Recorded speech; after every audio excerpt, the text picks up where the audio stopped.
What's going on, people? Welcome to another Toronto Hoop Talk live stream. My name is Alam, and today we're not watching basketball, we're watching the draft. And I'm joining you as Dallas's pick is in.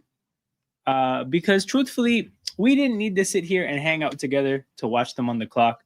The draft really starts at 2. We know that Cooper Flag is going to be the first pick in the draft. So I wasn't going to sit here and endlessly talk about something we already know about. So here we are. I see AJ's in here. Big up on him every time. Big up AJ every time. Please like the stream if you have not already. It really helps all him out. He is not lying. Please subscribe as well. I see my guy Jez is in here. 2025 NBA champion Jez. Shout out to you. Jared is in here. Send the link. I got you. Give me a second. I see King is backstage as well. I'm about to let him in a second. Okay, hold on. Only trade so far, bro. Hold on. Wait, what trade? Is that the 38th pick in the draft? That trade? 1 second. Let me see what you're looking. Oh, this one, right. I could have just checked the next comment. Damn. This really crowds my face. Give me a second.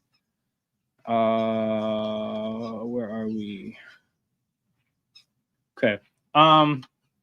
That's big as hell. I'm just gonna get that out of here. But yeah, the Spurs traded 38 to the Pacers. Okay, so the Pacers get into the draft. The Spurs have enough young talent; they don't need it. I mean, for them, I guess they look at it like it's a developmental year next year, partially, right? Hallie's not going to be playing. They have some minutes to give somebody else. May as well go get a young prospect and give them those minutes. So that makes sense. Could be wrong, but that's what most people think to draft Andrew Nemhar's brother. Oh, interesting subplot. Okay, I'm welcoming King and Jared into the stream. What's going on, people? I was like, what up, homie?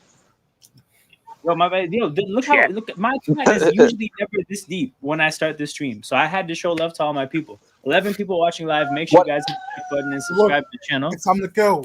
I'm about to watch cinema. I'm not going to I said, what up, homie? A whole bunch of stuff with me. Hold on, King. I think we were talking over you. What was that, King? I said, not to lie. I'm about to watch cinema. I brought a whole bunch of stuff with me just to go through this whole draft. Yeah. The draft I have soda with me, so I can stick to the whole draft. Oh, yeah. Bro. I got some chips, got some soda, got some ice cream. I'm ready. Yo, you're locked and loaded. You're ready to go? Yeah. Depends. What flavor is the ice cream? It's mixed berry gelato. Oh, mixed berry gelato. This is a fancy guy. I respect it. Well, that actually sounds pretty good. We got the Roosters in the background with Jared as always. Always. Hey, Cooper Flag. Go Cooper Flag. Real rural in here. Oh yeah, we have a main correspondent for Cooper Flag to go number 1 overall. Look at us. Look at the coverage you get here, people. Go Cooper. I'm surprised. They expected Ace Bailey. They choose Ace Bailey over Cooper Flag. No, man. No way. Cooper Flag just went number 1 overall. Let's see how quickly NBA updates it. Let's see how quickly they update it. Oh. Apparently, my Celtics are interested in trading for the number 2 pick with Jaylen Brown. That would be interesting. That would be a mess. Oh yeah. By the way, okay, let me give my thoughts on the Drew Holiday and Chris Porzingis trade. Go ahead. Oh right, yeah. Remember back in 2023, Drew Holiday got traded to the Portland Trailblazers for Dame. He's going back there again a year later. Oh yeah. And then we got Anthony Simons, which is not bad. Just glad we got off that Drew Holiday contract. I mean, for you guys, it's not really a choice. You financially have to get down below the second apron because of the new owners. But all things considered, Boston, I don't know, man. I think they're taking a bit of a step back. Which again, it would be impossible not to, considering that they basically have to shed salary. But Anthony Simons, you know what's interesting? So you know how Boston shoots a lot of threes, but if you actually look into it, it's not like they have the best 3-point shooters. The thing with Anthony Simons, that's a real shooter. You're not gonna, Drew Holiday can make some threes here and there, but Anthony Simons can really shoot the three. Obviously, you lost quite a bit defensively, but it is what it is. Yeah. They made They've been trading Kristaps to the Hawks for George's Niang and a future second-round pick. That was disgusting. That trade was absolutely disgusting. That I'm gonna was miss a, it.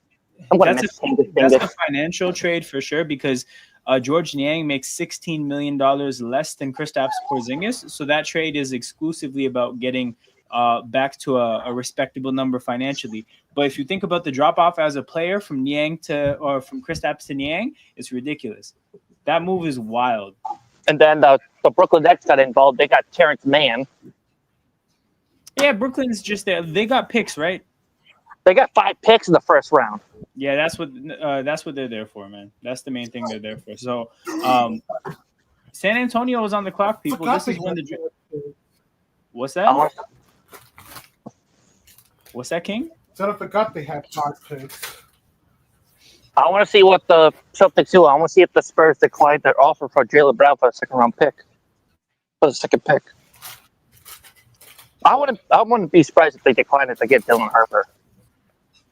So I think that's what's gonna happen. Because the Spurs want a high price for the second-round pick. So here's the thing. I think the Spurs, it makes sense to take Harper. That's by far the best option for them at 2. But they have a logjam at the guard spot with Harper. And it's kind of like it's a good problem to have if you're going to have a problem on your team. What I will say, though, is I'm curious as to how it impacts trade negotiations because you don't have much leverage when you have a problem. So look, if they go into next year having De'Aaron Fox, Stephon Castle, Dylan Harper, and Devin Vassell, honestly, somebody's going to suffer. From a developmental standpoint, there's no way you can develop Castle and Harper and at the same time and have Fox, right? So they would probably have to make a subsequent trade. I imagine there's enough interest in those players to where it doesn't really matter, but it's just kind of something to watch. Like sometimes when you mess up how your team is put together, it impacts you in trade negotiations. Like I think a part of the reason the Raptors never really got great value or as good as they could for OG and Pascal is because we ruined our leverage with how our team was built. Mm-hmm. Well, hey, the pick is in. All right, the pick is in. So guys, a lot of us are NFL people as well. The NBA draft is different than the NFL draft. Once the draft starts, you're not allowed to trade picks, which is why in the NBA they pick the players and then trade the players afterwards. So if you're expecting any like trade ups or picks being flipped for players, that shit is dead. Like it's done. That doesn't work that's just not how the NBA works. So you'll hear about players getting traded afterwards. Okay, hold on. And my Celtics have more rumors that they might trade Derek White too. Yeah, I'm trying to see. Damn, okay. Let me. Since we're talking about trades, we might as well talk about my team because my owner said some dumb shit. Oh, I heard about that. I heard about that. I heard about that. Okay, I kind of think what he said, it's being taken a little bit out of translation. But King, you are the resident Nuggets fan, so I will let you give your thoughts. Yeah. Well, either way, he shouldn't have said anything close to that at all. Jokic is literally our best player. Having him in trade in any sentence together is just dumb. I swear, if this is actually true, and we somehow have a world where MPJ is still a Nugget, but Jokic ain't, I'm about to crash out. I kind of agree with you on that. That's stupid. Why would you trade your star player and keep Michael Porter Jr.? So I completely agree with what you guys said. When I heard what the owner said, I thought he was kind of just speaking to the reality. And if anything, he's being too blunt for no reason. That like, hey, if we fail to give Jokic help, at some point, he's not going to trade him. Might well just trade him. No. That's not what he said. He said if we fail to give Jokic help, at some point he's not going to want to be here, which I think is just reality for sports. If you have a really good player and you just never succeed to put good players around them, at some point they're going to be like, I'm in this bad situation for what? So I thought he was just speaking to that, which is like, it's accurate. It's reality. Like there's nothing wrong with the idea, but yeah, just saying, hey, we might have to trade 15. Like the sentence just sounds horrible to fans. So I can understand it. I think you should probably not say it. Okay, Dylan Harper just went second, by the way. So yeah, we all knew that Dylan Harper was going to. Imagine Spurs trade for one. Oh my goodness. Yeah, no, that'd be crazy. I agree with this though. DC, they could definitely make like it would make sense for them to move up. I just wonder if they're interested in any of these players. I want to know if the Bucks move up with Giannis. Oh, where are the Bucks picking? Do the Bucks even have a pick? They don't. I don't think they have a first round pick. I think they have a second round pick. Yeah, I don't think Giannis is getting moved. Because that's the same thing with Giannis. They added Dame, but he got hurt. Oh yeah, Dylan Harper is Filipino. He is, yeah. Oh, I want to know if Ace Bailey goes 3 now because the Sixers are on. Okay, so we're just gonna keep Shams' timeline up in the background. If anything happens, we can always just refresh that page. What team's done that before? What's that? What team done that before? Trade their star player for what? What do you mean? Like the star players on a horrible team. Star players that wanted to leave horrible teams. Well, not necessarily horrible, but again, teams that were failing them. Carmelo wanted to leave the Nuggets. LeBron wanted to leave the Cavs. Who else? Paul George wanted to leave the Pacers. Bingo. Yep. Kawhi. Well, yeah, Kawhi is not quite the same. Who else? And by the way, congrats for the good sportsmanship for Shea checking on Tyrese after the game. Man, I'm telling you, Shea's him. And Shea picked up a little baby, held her up high when they went on the Thunder celebration parade. Hold on, King. Are you seeing this? General said, "What resident Nuggets fan? That guy's a fake."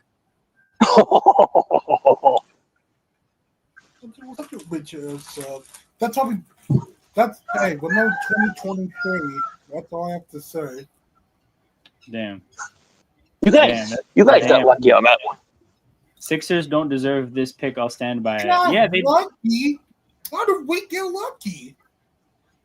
Well, the Heat only had Butler. Then why did you guys go down 3-0 to them? That sounds like a Miami problem. Yeah. That sounds like an East problem. No, it kind of is an East problem. We always have trouble with the Heat in the playoffs for some god reason. 2024 was just our lucky. 2024 was just lucky. Eighth seed? Get the fuck out of here. Wait. Bro, Young Kobe, is this you saying this or is this a thing? Let me refresh Shams. No, okay. He's just manifesting that. Okay. Shout out to Young Kobe. Good to see you. Who would the Blazers trade for? Oh, I want to know if the Blazers would trade Drew Holiday. Nah, I don't think so. So the thing is, my take on that is I don't hold on. Where are the Blazers picking? 5. I think 5. I think. No. They pick 11. 11. Yeah. I think they would have to trade into number 5 to get Bailey. I think Bailey successfully Euro-stepped Philly and Charlotte. I do think he was successful in avoiding those franchises. I think that if Portland wants to get Ace Bailey, they would have to go up to 5. Oh, yeah, by the way, yesterday was horrible. For what? For Maine. 101 degrees here yesterday. Oh, yikes. Well, I'm in Indiana right now because my birthday's tomorrow and the Fever game is tomorrow. Yeah. Okay, Philly's on the clock. They have 2 minutes left. And it's nice here in Indiana. The different directions they can go. So they can go Edgecombe, which is Ace somebody. Bailey. They could go Ace Bailey. I kind of don't think that. I personally don't buy that they would go anywhere else. I don't. Obviously, they can't go Malawach. I don't think they can go Khan. Trey Johnson. Well, you saw him mocked there. I don't think so. I think this is definitely Edgecombe or Ace Bailey. But I do think Ace Bailey's antics worked. I think that this was probably going to end up being Edgecombe. But we'll see, man. If they pick Ace Bailey and force him to show up, that'll be just an interesting way for his career to start. Oh, and I figured out the context of the, trading Jokic thing. Yeah. He's basically saying like he doesn't want to be around a trash team that's going to be above the second apron if they're trash. So he's saying that if that happens, we might have to trade him, which still doesn't make sense at all. No, it doesn't. So okay, maybe okay. If that's what he meant, that's a really weird thing to say. I just kind of assumed he was saying like, for example, the situation Milwaukee's in, right? If you keep putting shit players around Giannis, at some point you're gonna have to trade Giannis. Why? Because he's gonna not want to be there. You know, like I assumed he was just speaking truth to that idea. If he's talking about how if we're a second apron team and we're trash, we might have to move Jokic. That's nasty. That's real nasty business. How old is Jokic? No, that is nasty. Because really, Jokic, not Murray, not MPJ, no. Jokic, like that makes sense. You asked how old is Jokic? Yeah, how old is Jokic? He's something like 20 something. He just turned 30. He turned 30 in February. He's still in his prime. Has 5 years in him, yes. Oh, he's still in his prime. Not gonna lie, I wouldn't want to babysit Embiid in podcast P. Don't kill me.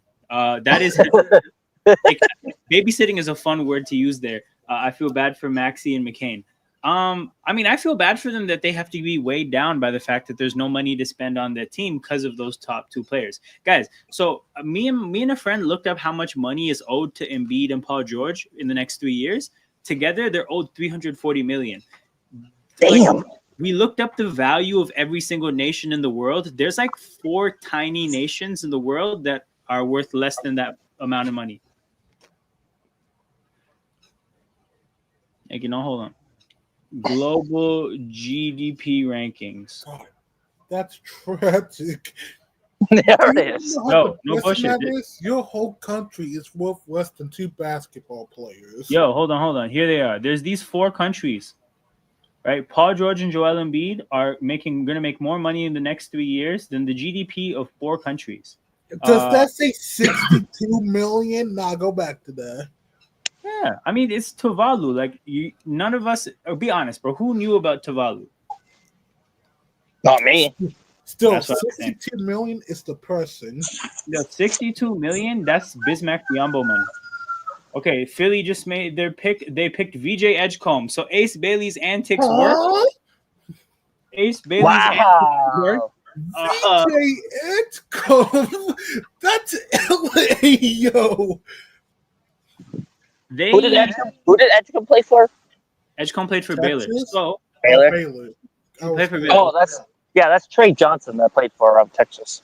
Yeah. Okay. So my take on Edgecombe is that when it comes to these really athletic players that don't have a ton of developed skill, I think where they go really, really matters. They need obviously the right kind of pieces around them, the right kind of coaching, but then they also need like time to develop their skill. Like Edgecombe right now, he could go on to be like a Victor Oladipo. If that's the case, then he's probably not a great return on your investment for 3rd overall. If you are envisioning like a Russell Westbrook kind of a player, like that's if everything breaks perfectly. Now, what I'll say is I don't think Philly is a great spot to get whatever VJ Edgecombe's best case scenario is. Like I think you get closer to what that Oladipo kind of a thing is. Like I'm thinking Oladipo. Like Wiggins is another player, right? Wiggins came into the league, phenomenal athlete, like basically no polish when it comes to his skill, right? And it never really developed. He probably hit like the middle between his best case scenario and his worst case scenario. And Wiggins is like an okay role player. I mean, I wouldn't be surprised if Edgecombe turns out to be like a Wiggins or an Oladipo. So I think Philly kind of wasted their good fortune here, getting the 3rd overall pick in the lottery.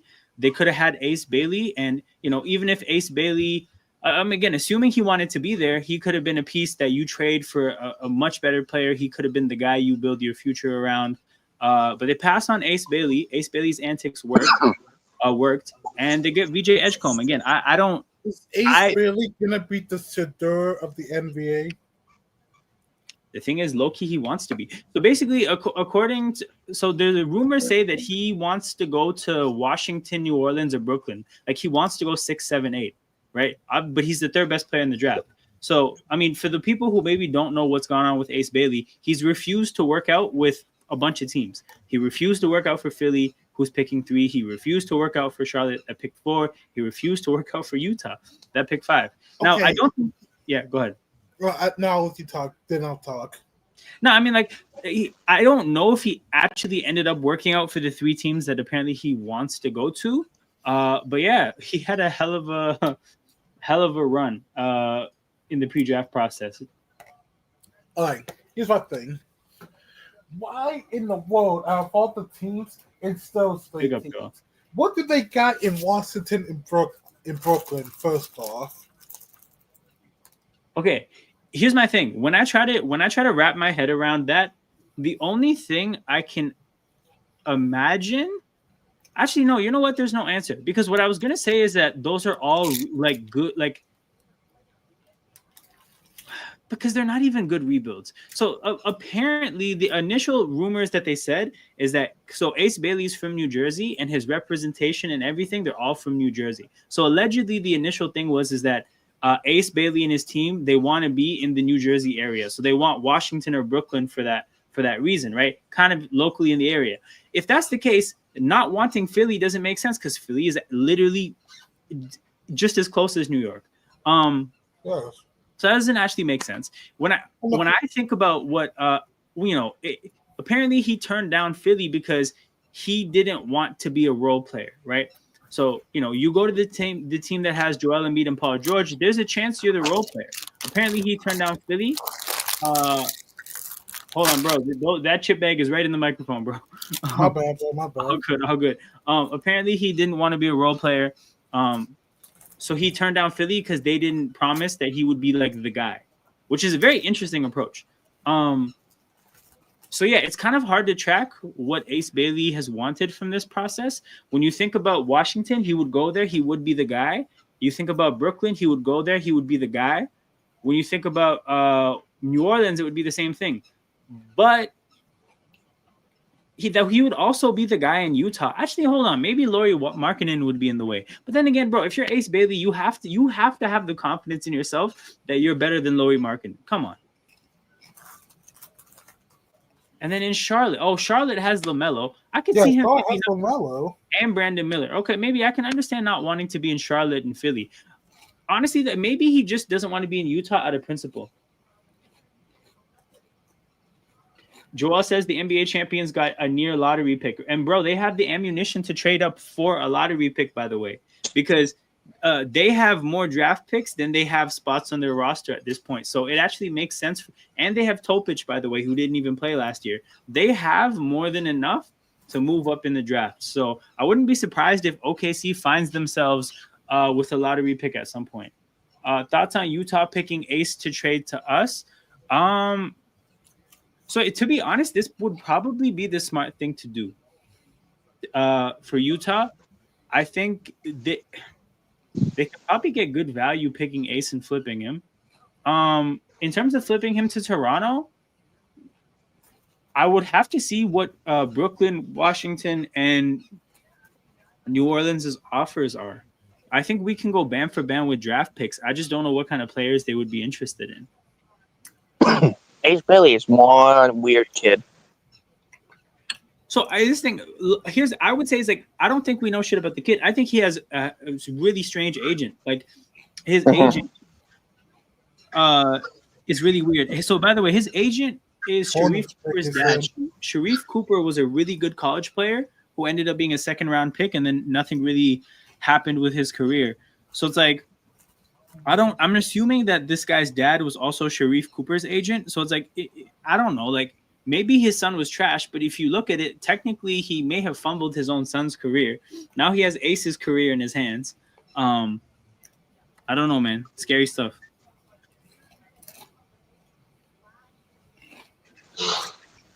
But yeah, the pick is in for Charlotte. So guys, Charlotte apparently only worked out one top 10 player, and it was Con Knipple. So the rumors here are that this pick is going to be Con, but also that would be a hell of a smokescreen, man. That would be a hell of a smokescreen. That being said, if you think about their roster, right? they're probably not betting on LaMelo being not there or betting on Brandon Miller flopping, right? So if you think about the kind of piece that would complement LaMelo, Brandon Miller, and whatever else they have, I mean, a player like Khan would fit in really, really nicely. My sources say that they're signing you as an undrafted free agent. Care to comment? So we were trying to keep this under wraps. Yo, chip bag right in the microphone, bro. God damn it! How I got to could turn off this. how could but yeah, we were trying to keep this under wraps. They didn't want to announce it while I was on live. They wanted to bring me to a press conference. So you actually kind of blew you blew our secret. So that kind of sucks. When was this gonna sew? When was this gonna like sew? What's that? When was it gonna expose the news that you were going to Toronto? Bro, after the draft, bro, after round 2. Yo, it happened. Yeah. Khan Kanipo is the 4th overall pick. So Charlotte. All right, so just like the NFL, this is kind of a weird draft. This is chalk so far. This is chalk so far. All the insiders had their fingers on the pulse of this draft so far. But yeah, so I went into this college year kind of just assuming that this guy was your typical Duke 3-point shooter. Having watched Duke a lot because of Cooper Flagg, thinking that the Raptors might be at the top of the draft, I found myself feeling like Khan has a much more complete game than I initially gave him credit for. You give him the ball, he can do some stuff for himself. I didn't think he would be able to create anything for himself. He could pass a little bit. Like, he's not just your standard, like, he's not like a, what's it called? Like a Max Strus or a Duncan Robinson or those kind of players. A little bit more offensive game. Yo, the Roosters are going crazy. No, that was a chicken. That was a chicken. That's a chicken, dog. Get away from the chickens, man. I am. We got chip bags and chickens. Welcome to My bad. Okay, I turned my background noises off, so they shouldn't be that bad. Oh, hell yeah. Appreciate it. But yeah, so here's the thing. Chalk at this point would be Trey Johnson. Yeah, chalk would be Trey Johnson. But if you're Utah, honestly, apparently you guys might be getting that German player. Wait, which that French player, yeah, Noah Asenge, yeah, Noah Asenge. That's apparently the move. And over Malawak. Over Malawak, I don't know about that, but I feel like Malawak isn't going to be there. So that's the thing for me. I mean, who knows? This guy really took a left turn. Bro, this guy, my guy Jared, is from Maine, tapping in from Cooper Flagg's motherland, literally from a farm. Like, I've heard roosters in the background of his audio. We heard frogs. We heard dogs. This ain't the first time. Bro, he's outside. Like, I don't know for sure that he doesn't wake up to a rooster like in a movie. Oh, he does wake me up at like 5 o'clock in the morning sometimes. That's wild, bro. Go to Civilization. Yeah, he wakes me up at 5 o'clock. Is still in Maine. Let's be for real. He's not wrong. Maine is not where you would go for Civilization. No, but it's nice up here, though. I can imagine. And now I have to get myself a Mavericks jersey now. You do have to get yourself a Mavericks jersey. Damn, bro, burping right into the microphone. You do have to get yourself a Mavericks jersey. You have to go to Dallas. You should become. No, I'm going to TD Garden when they play Boston. Yo, do you know how like the Raptors have a super fan? You can be the Mavericks super fan for Cooper Flagg. You can wear like a main event shirt. Say I'm from Maine, like Cooper. Facts. If I was taking Malawach at 7, this would suck. So the rosters are actually the Roosters. Damn, rosters. I'm really in basketball mode. The Roosters are actually like alarm clocks. What is the main? This is hilarious. This guy must be. This is actually hilarious, bro. Jared, what is life like selling eggs when in a market where eggs, like the price of the brick is going up? Usually We sell like 18 packs and 12 packs for like $20. Bro, this guy's a kingpin. This guy's like the Pablo And there's Escobar. and there's like 20, and they're like fresh eggs too. So Shit. Could you send me like a super chat in eggs one day? Like, what? find a way to 18 pack get full of these fresh eggs.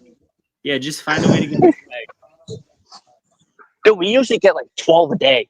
Yo, are your chickens free run organic, non-GMO? Yeah, they're like fresh. Yeah, like that. Yeah. Like that? Nah, you have to confirm, bro. Because don't tell me you're in there pumping steroids into those chickens. No, they're laying on their own. Oh, okay. That's We don't- that's we a don't- beautiful thing to hear. We don't do that. We have a rooster so they can breed and make more eggs. So Oh, okay. You're a man of principle. I respect it. yeah, so we get fresh eggs, like fresh good I eggs. got a crazy bet for you, A bet? for Jared. Oh, What's that? He's gonna The play some next bet. time the Steelers play the Texans, if the Steelers win, I want 2 orders of eggs for you for free. Now, what if the Texans win? You have to eat ginger. Yo, what is Pittsburgh known for? What is Pittsburgh's main export other than like sandwiches? Surprisingly, milk.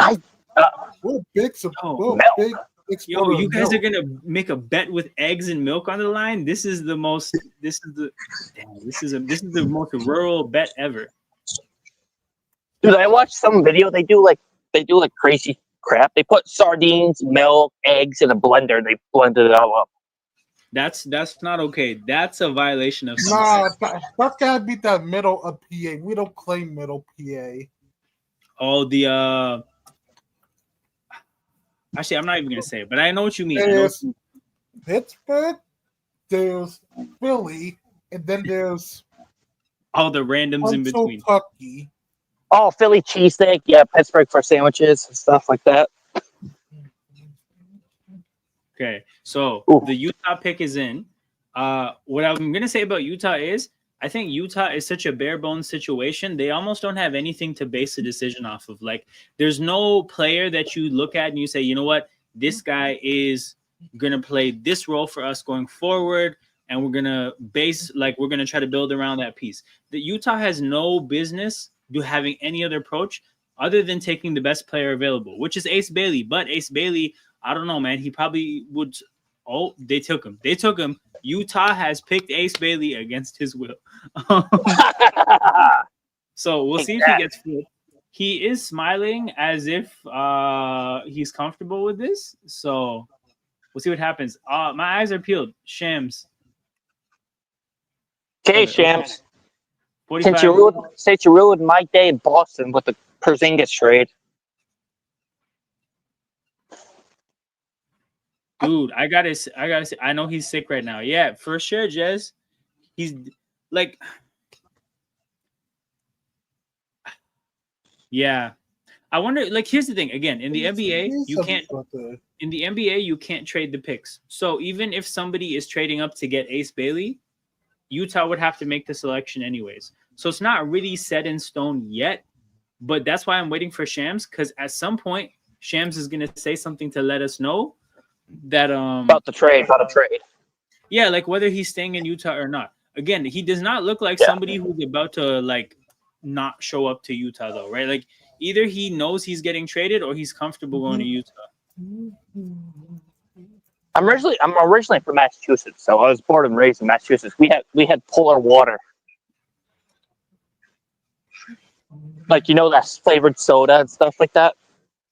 Damn, okay. Then I moved up here, then we have like we had that one stream where we just talked about regional food the whole time. Actually, I have a question, Aiden. If you're still here, my guy Toolbox One. What is Edmonton like? Does Edmonton have a regional food thing that's theirs? And then hold on, I'm trying to see if is there anybody else. Maine is lobster rolls. Yeah, for sure. You know, Northeast. Green onion cake. Whoa, what is a green onion cake? Is it like potato pancakes? Wait. What is I it? will look it up. Okay, like, so they got pierogies like us in Pittsburgh. They have donairs and green onion cakes. Oh, that actually sounds pretty good. Okay. I'm looking at these, and I've never seen or heard of these, but they look good. Yeah, I'm about to check them out too. They look good. So hold I on, looked it up and they look good. you guys Oh, claim they're green kind of like onion potato pancakes. potato pancake. I guess it's kind of like it's like a savory, shallow fried. Actually, reminds me of a pronta, which is an Indian kind of equivalent. It's very interesting. What is Toronto's regional food? Toronto's regional food is Poutine. no. That's So, Quebec in Montreal. Poutine is Montreal. I would say Yep. that, honestly, like there is. I would push back on the idea that there is a regional Toronto food. I think what it's become is like an international thing of there's a lot of different things. Yeah, from what it looks like, this looks like it's anything. It's like really. a blend of a lot of different things people brought here. But yeah, I would push back on like I don't think Toronto has anything that's like original. I'm trying to think. Apple usually served with spicy chili sauce. Oh, okay. That sounds like a great way to start a meal. My mother's giving me a lava cake tomorrow for my birthday. Okay. I mean, that's most of Canada at this point. This is true. This is true. I've been to Canada once. I've been to Montreal once in Toronto. That's a cool place to be. That's a cool place to be. Okay. Never go again. Someone Actual balls I saw out of Toronto. It was kind of beautiful. Immigrants bringing all the goated food. This is where it's at, man. This is where it's at. And one day we drove around the city. Someone flipped us off and called us cuss words in French. How did you know they were cuss words if they were in French? I'm French. I'm French Canadian. My whole family is French Canadian. What? Oh, I did not know this about you. I thought you were Maine through and through. I thought you were generationally Maine. No, I was born in Massachusetts. Like they're French Canadian Indian. Yo, what are people from Maine called? Like, you know how like new people from New York are New Yorkers? What are people from Maine called? Maniacs. Maniacs. Whoa, shit. That's actually sick. Really? Maniacs? Yeah. Yeah. Dude, I thought it'd be like Mainers. Mainers? There's something that Maniacs, Mainers. Nah, Maniacs, Mainers. Mainers doesn't sound right. I just don't like it. I don't know why, but I don't like it. Massachusetts still has massholes. Yeah, for sure. I've heard that before. Wait. So let me get this straight. You are a French Canadian who was born in Massachusetts, lives in Maine, is a fan of the Celtics, but in the NFL, you like a team from Houston, Texas. You know what it sounds like? To be honest, I never liked the Patriots. Okay. You know what this sounds like, King? It sounds like this is all made up. It's not real, and he's actually a Russian spy.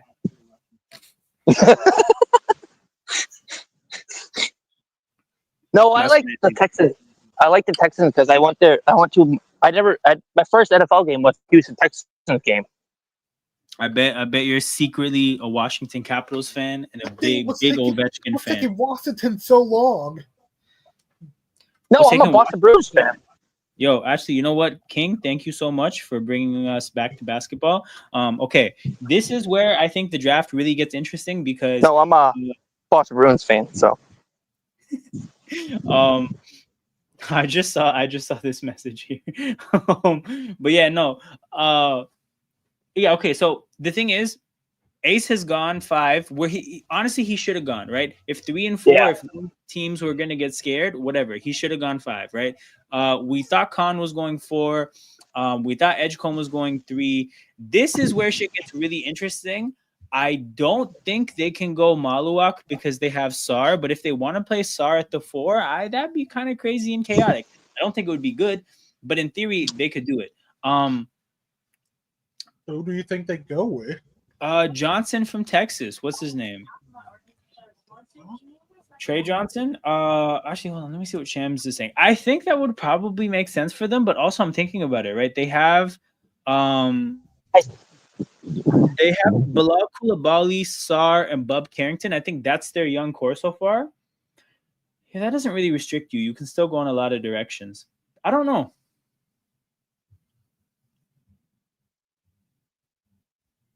I don't know. I think they probably. I think this would be the Texas player.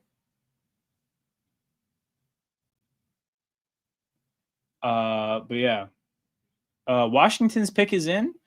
We're only a few minutes. Well, we're only a few picks away from the Raptors picking, but I think we're probably 15 minutes away from the Raptors getting a new player. Okay, the pick is in for Washington. Adam Silver is reading off the name. The Washington Wizards select Trey Johnson. There it is, the Texas player. So they took Trey Johnson. That makes sense. Okay, hold on. Guys, I don't know much about Bub Carrington. Is Bub Carrington like a 1 or a 2? Because Trey Johnson is definitely like a 2, maybe 3. That kind of a player. I don't think you slide Coulibaly to a power forward. So I think the point is for Trey Johnson and Coulibaly to be your 2 and your 3. I don't know if Bub Carrington can be your 1 there, or if Bub Carrington is just a bench player. They have the Canadian. What's his name? They have the guy who's Swiss Canadian, Keyshawn George. He's pretty cool too. He's a pretty good player. I mean, I'm not a huge Sar fan, so I don't know, but like, well, they're piling up young players. We'll see if it works out. But yeah, Trey Johnson. This is part of the draft where he's supposed to go. Yo, see, he's wearing a suit shorts. He's wearing formal shorts.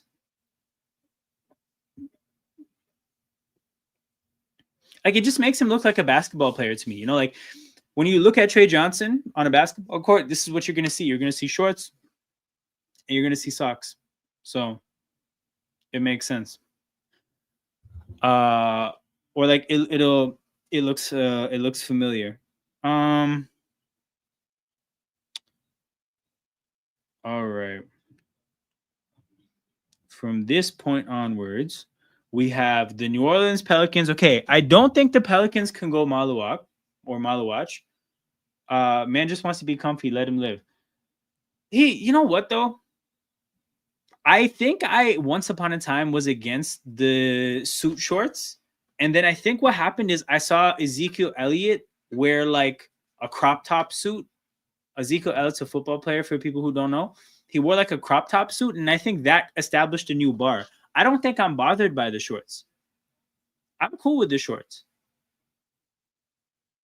You can definitely wear it to something like a draft, right? Just don't wear that to court. As long as you don't wear that to court, you're good. If you wear that to court, I'm not gonna lie, yeah. I feel like only athletes is the only time that I'm okay with it. Yo, King, would you ever go to a graduation like that? A graduate, if I was a student athlete, yes. If you're just a student, like if you're an engineer and you show up in suit shorts, you feel like they can take your degree back? They might deduct some points off it, yeah. Can you imagine they knock your GPA down? They're like, no way, academic penalty. This fucking guy wore shorts.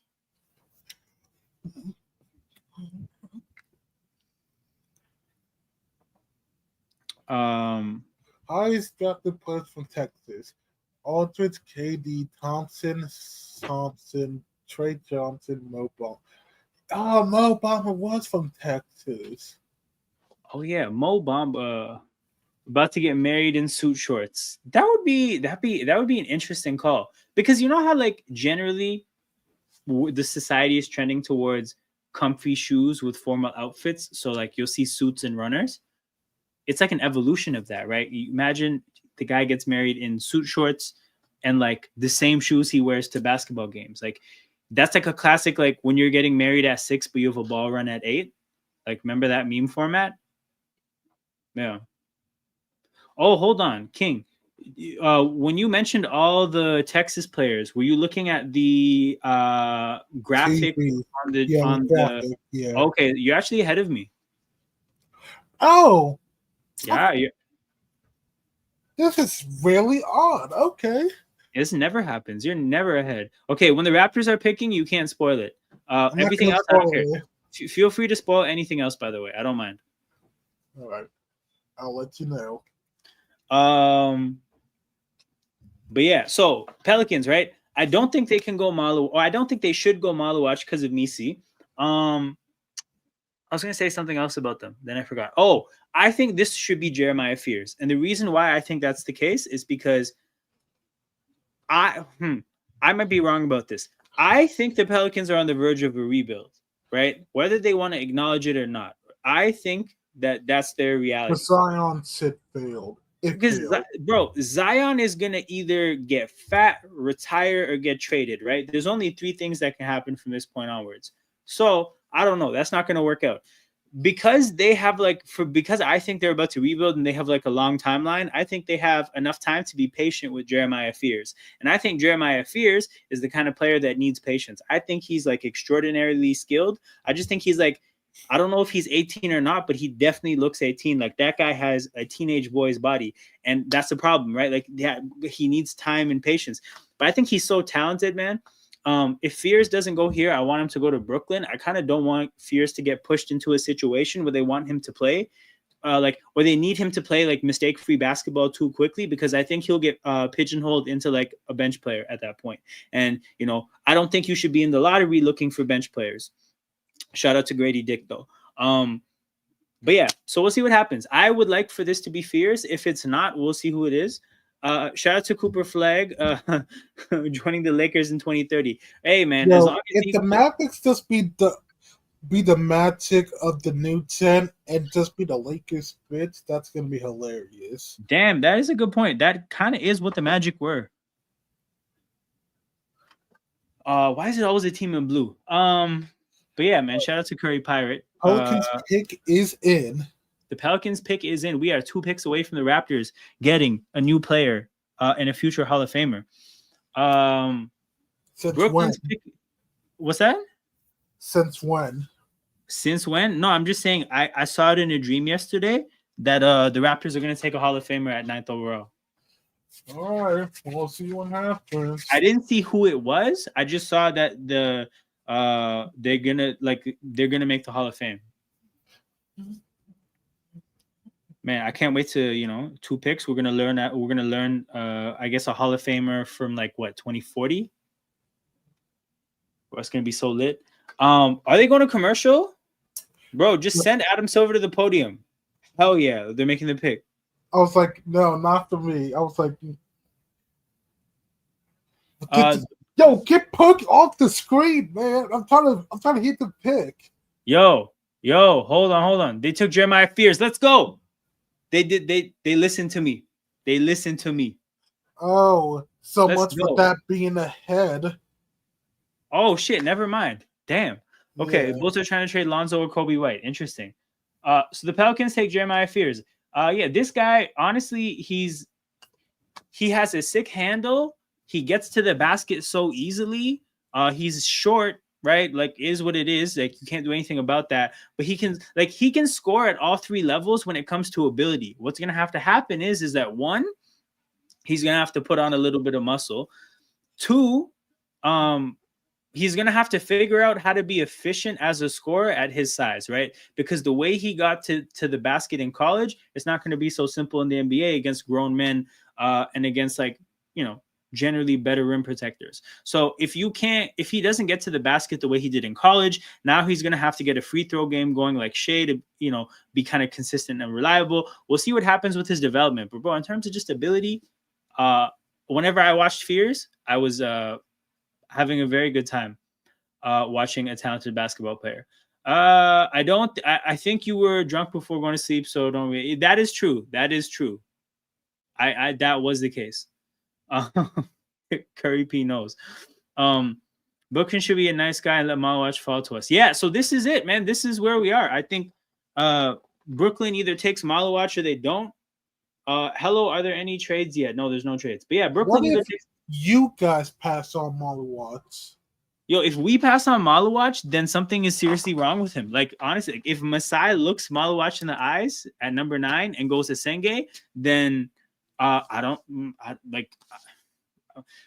maybe there's some underlying health issue. Like, I don't know, something's going on, because Malawach feels like, basically, if you looked at Christian Koloko and you said, I'm drafting that guy, from a skill set standpoint, there's no reason to not want to draft Malawach. Like, there would be consistency in those two evaluations. So for that reason alone, and the fact that we need a long-term center, like, there's just a lot of things that make sense for Malawach to be the guy. What are your thoughts on Fears going to the Pelicans? I kind of already stated it, but I just think that they're a good situation for him to be in, because I think they're about to tear their shit to the ground.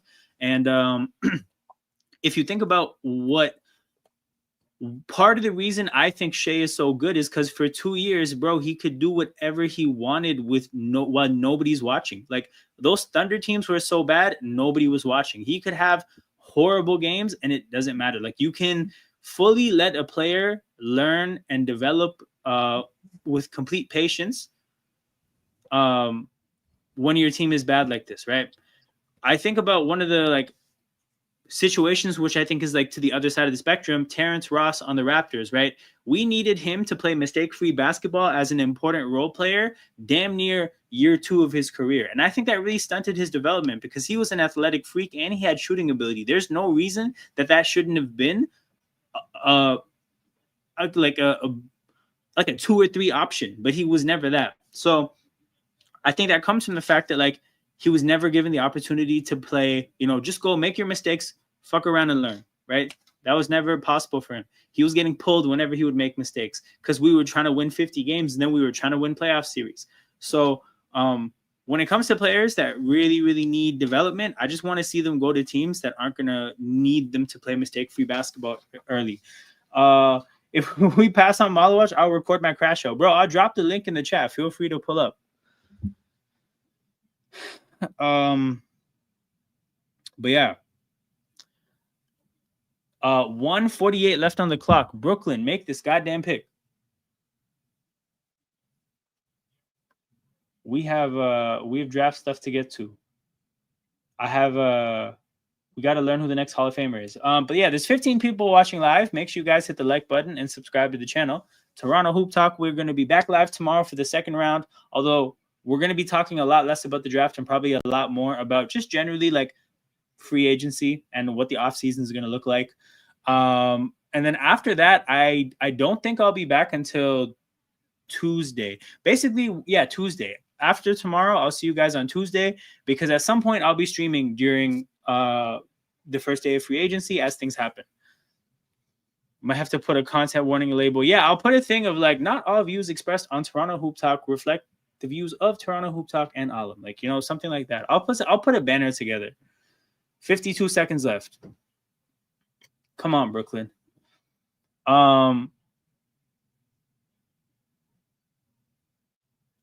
Has Shams tweeted anything yet? No. Damn, he's chilling. Oh, he's on TV. That's why he's not tweeting everything. Yeah, I'm like, what roads do you doing? But yeah, quick Brooklyn preview. Again, Brooklyn is in the depths of a rebuild. They don't have enough to make any big decisions. All their good players are on the trade market, essentially. So this could just be anything. It could be best player available. If you're talking about ceiling at this point, it's probably Malawach. But the question then becomes what do you think about role-playing centers? Because the thing about Malawach isn't that he would be a superstar. The appeal for him is that he would be a god-tier role player. You see how important Brook Lopez is to how Milwaukee used to play at their peak. You see, in theory, how important Miles Turner is as a rim protector and a floor spacer in what Indy is at times, right? From in terms of having a skill set that enables the team as a whole to have a particular play style. These kind of players are really important. But the idea about Malawach is that he would be far better than both. So, again, if you're Brooklyn, do you start by wanting a god tier role player, or do you want to take somebody who has some upside to potentially be a superstar? I don't know who that would be at this point, but we're gonna have to see what they think. Look what we look like even without Jakob. This is true. This is true. Okay, the pick is in. Stephen A. Smith is bantering Bob Myers. And I don't need this in my life at all, man. Just show me this Brooklyn pick. Show me this Brooklyn pick, and we can have here we go. Adam Silver. Okay. Adam. Let's see it. Let's see it. Let's see it. Which Brooklyn cooking? Yo, they took Yegor Demin. Oh my God. They took Yegor Demin. So basically, they took morally permissible Josh Giddey with a jumper. That's how I would describe Yegor Demin. Very tall point guard, 6'9". Again, he can shoot better than Giddey. But he has that same like tall ball handling creator kind of a game. So they have left Kaman Malawach to the Toronto Raptors. If he goes there. Yeah, I feel pretty good about it happening. Hey, but that is what Yegor Demin is.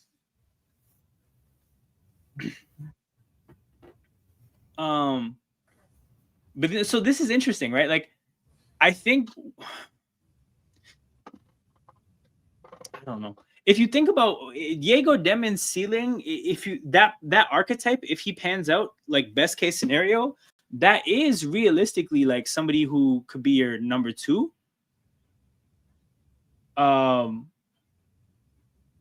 Which is a higher ceiling than Malawach, I guess. But yeah, the thing with him is that whenever you'd watch him at BYU, the impact wasn't consistent. Also, it's BYU, so not the best team. But also, he played. I think he played for Real Madrid at a really young age, so he has that typical like European thing of they have experience playing against grown men as teenagers. So yeah, I mean, I like the player. I like the pick. Again, it's Brooklyn, so I mean, not much matters. They literally have 5 picks. He was reporting that Ace Bailey did not want to go to Utah, but they drafted him anyway. Okay, he might be on the trade block then. He might be on the trade block. But this is so funny. Bro, Utah said, you're coming. You're coming. Pause. Hey. Hey, yo. Hey, yo. But you know, he is going to go to Utah and burst onto the scene. These BYU top 10 picks are not it. Was there another BYU top 10 pick?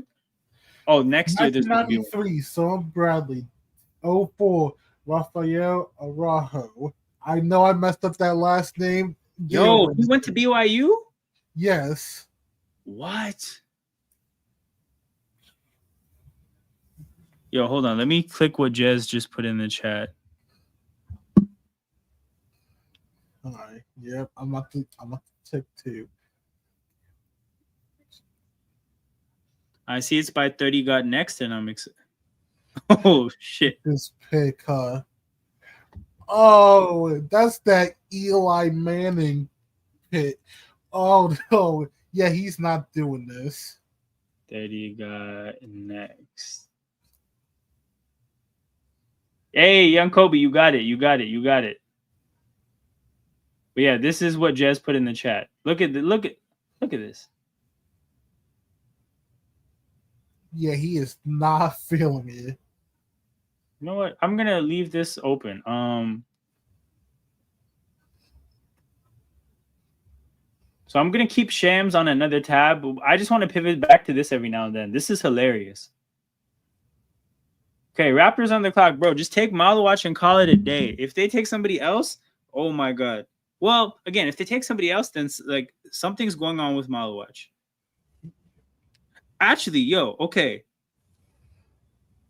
Do you take Malawach if he's not allowed to enter the U.S.? I mean, you can't because that's a part-time player at that point. People like didn't long ago Portland duped that with one of their best players like Bill Walton, was he not allowed to be in the US or something like that? I don't know, but bro, like the thing of it is like he would definitely be allowed in Canada, but like with what the US, remember it's with just generally people from I forget what it was. See the thing, okay, I'll have to look up exactly what the decision was that Trump made, but I know there was a threat of him potentially being deported. I imagine if that's the case, he would have issues getting in that circumstance. So so I don't know. Could that be part of his draft stock? He's picked for sure, man. Bro looks like someone who with a back with a paintball gun. Oh, your pick is in your head, so I can't even spoil you. Oh, let's go. Let's go. Are they going to commercial? No. Imagine they do it for Toronto. They can't deny him a work visa? Okay, fair enough. Fair enough. Can you imagine that's why he's in Toronto? Like everybody else stresses about his like viability of being in the nation of America, and then the Raptors are like, we'll be fine. Yo, you know what's really interesting? I'm very happy that I wasn't doing this when they picked Scotty Barnes because I was hurt. I was frustrated. And then he ended up being better than Suggs. So I would have looked really, really stupid. Last year when we picked Jacoby, I wasn't really familiar with the prospect. I didn't know much about Jacoby. When I heard that he was named after Jordan and Kobe, I got shades of Dion Waiters being, what did they say about him? Kobe, and he called himself Kobe Wade or something. And then I remember when the Kings owner said that Nick Stauskas is a combination of Curry and Clay. And just like when I heard that there was like a combination of elite athletes thing relevant to Jacoby Walter, I got scared. So, I mean, like, I don't know, like no serious ball was talked, just pure banter. When they picked Grady, I wasn't streaming. So that's dope. When they picked Grady, I was just laughing at his name. You know what? I haven't had any serious ball reactions to anything related to Raptors picks. So we'll see if this starts. We'll see if that continues with this pick. Because like if they draft Malawach, I can talk about Malawach pretty well. If they draft a Senge, bro, I've read some articles. That's it. I have not watched him play. I've read some articles. That's all I got for you. Let's see what happens. Toronto, can you please just get Adam on the thing already? NBA mock draft. I'm trying to see what the other names. Oh, if they draft Derek Queen, we can talk. Like, you know, like there's some guys I can talk ball. I can talk about their games. But yeah, if they draft a Senge, man. Oh, bro, that was a great time. You and I, me and Aiden were watching the games together. Shout out to the Dick Muse account. Yo, no way. Colin Murray Boyle? No way. The South Carolina forward. Oh my God. All right. So first of all, right, before I say anything, his initials are CMB, which randomly just makes me think of YMCMB. Now, I don't know if there's anything he can do with a brand that's a YM. I don't know if there's YMs out there. We can get a YMCMB brand deal popping. Oh my God. Wait, where's that's Canada? Oh, he's about to crash. Yo, join him. Let him join, bro. I need to see the crash. All right. So here's the thing about Colin Murray Boyles, right? Big with his own crazy. Yo, think Draymond Green. Think Draymond Green, right? Like he was at the combine shooting like me. But yeah, like so here's he plays really good defense. He can move the fuck out of the ball. But he can't shoot for shit. That could probably change. And ain't he a forward? Ain't just the three the small forward? Okay. So I forget who I was talking to. There's a guy at my work that I have to have a conversation with tomorrow, right? But I was talking about Maluach, and basically what he said is like, if you think about how the Raptors play basketball, right? Everybody has to be able to move the ball to play basketball the way we want to play. So, for example, like there's a bunch of players that we've gotten rid of because they don't really move the ball.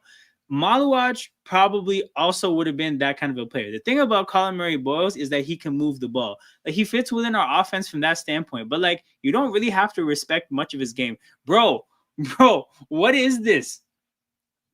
I'm watching highlight reels of Chloe Kitts, Colin's girlfriend, dog. They're not even showing his highlights. Oh my! Showing his girl's highlights, dog.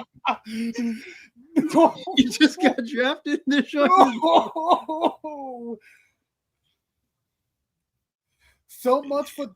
So what are you gonna get a center now? No. Yo, they're showing his girl's highlights because he doesn't have any.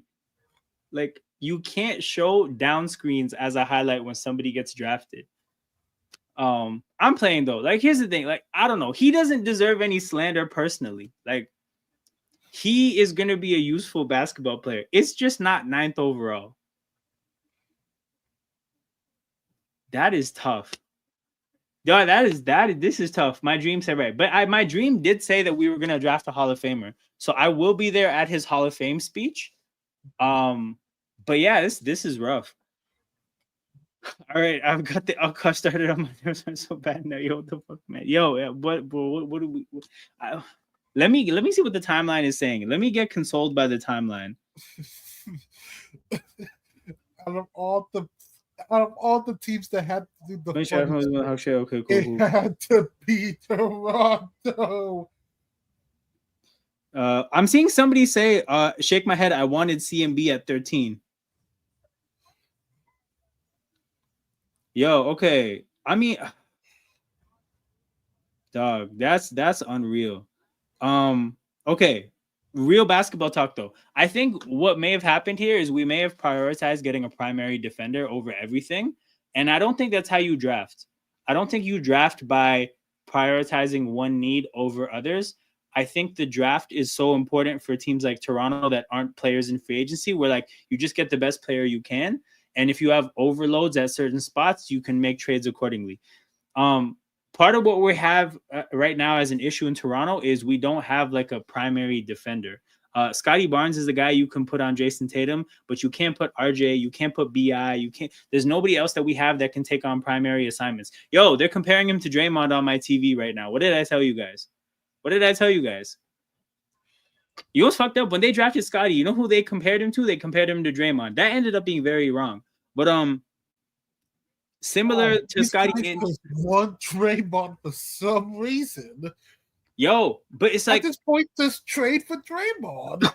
Oh, that'd be nasty. But so like, I don't know. I feel like this is a very niche thing of addressing the fact that we need somebody to defend literally the other team's best player, so that you don't have to ask Scotty Barnes to do it, so that Scotty Barnes can have the major role that he has offensively.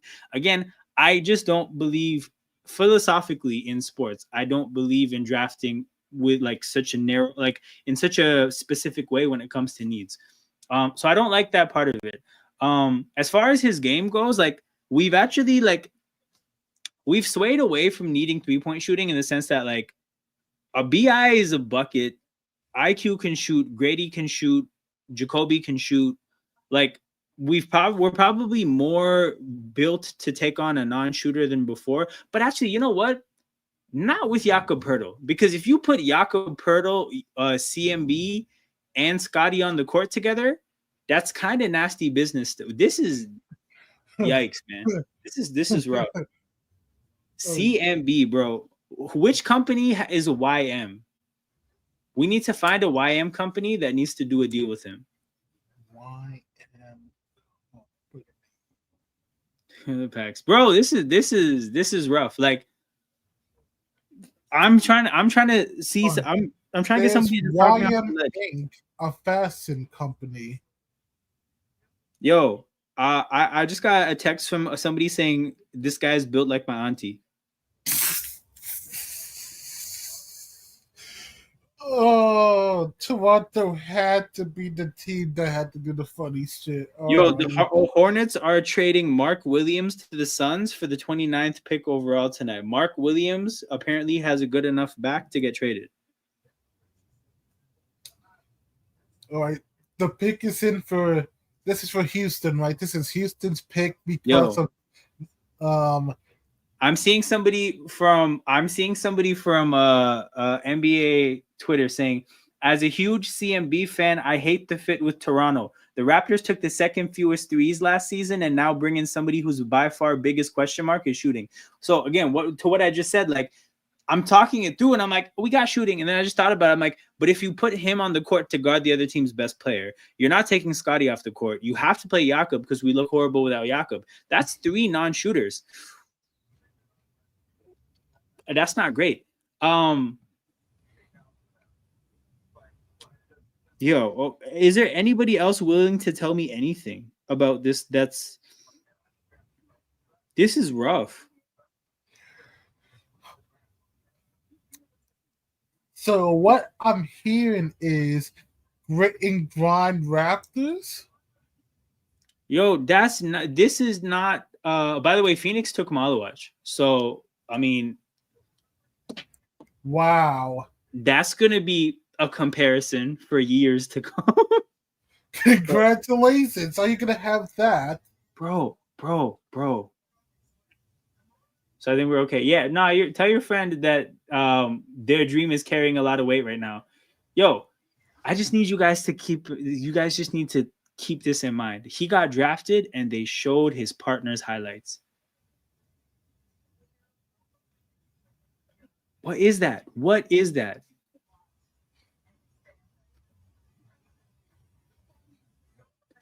You know what? We're just here. Colin Murray Boyle's scouting report. About to cope as a community. Oh, God. All right. Murray Boyles operates like a defensive savant the way he locks down every position. Uses his ninja quick hands to swipe at the ball and inhales rebounds like a puffer, man. Let's go. He's a special defensive presence, and offensively, he's a bulldozer finisher. Finisher with a playmaking bulldozer finisher. But what does it tell you guys? He can D up, he can move the ball. Bulldozer finisher, I don't know about that. Because the thing is like you need a handle to be a bulldozer finisher in the NBA. You don't need a handle to be a bulldozer finisher in college. So that's like the gap, right? I don't think he has the handle to be the bulldozer finisher. He offensively in the NBA is going to be like somebody who, when Scotty forces rotations defensively, he can cut to the basket. And again, when it comes to being Draymond, he has these long ass arms. He can take the ball and just dunk it, right? That'll be fine. But yeah, no, improving his jumper would move him out of the tweener territory into all-star status, bro. Yeah, but what can his partner do though? No, I actually could not believe what I was watching. They drafted him and they were showing women's basketball highlights. I said, what's going on? Both been like Kevin Durant. Comparisons: Draymond Green and Julius Randle. Holy great.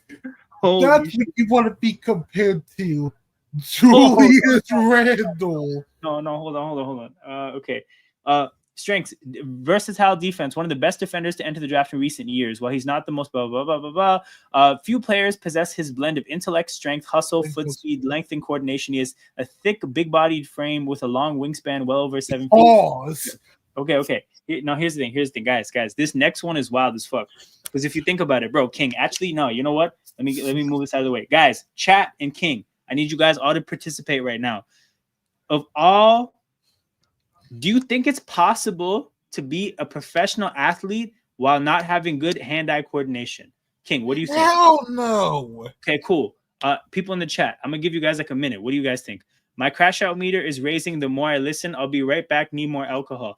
Damn, bro. Hey, cope as you need to. But we Ew. We can't. 17 points in 30 minutes in 2024. What the fuck? But he's not an offensive. Yo, you know what's crazy? He doesn't even have 10 boards. Yo, you know what I realized? You know what I realized? Best case scenario, good Ben Simmons. Best case scenario. With CMB, best case scenario is good Ben Simmons.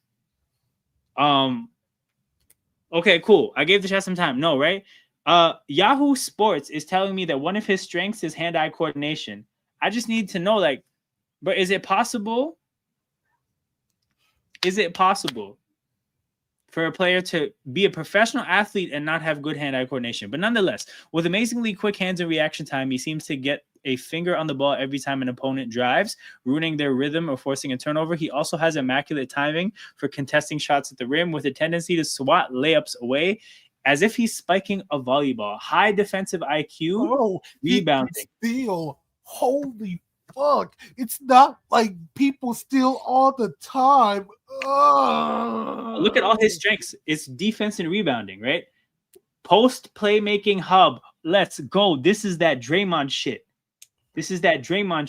Displays the feel to make good decisions and accurate passes from all areas and angles of the floor, whether from down low, at the elbows, in the middle of the floor against the zone. As a willing screener, he will make for a great short roll playmaker in the NBA, especially if he's paired with a dynamic guard. This is that Darko Rajakovic. What is it called? 0.5 second, whatever. The shit is, the whole concept is you get the ball, you're supposed to make a quick decision and either dribble, drive, or shoot. With him, it's not going to be shoot. But point is like, yo, one of my friends just texted me, I'm watching your stream. You're describing a ping pong player. Hand-eye coordination, brother. Post playmaking hub. This is that Darko ball. So here's the thing, right?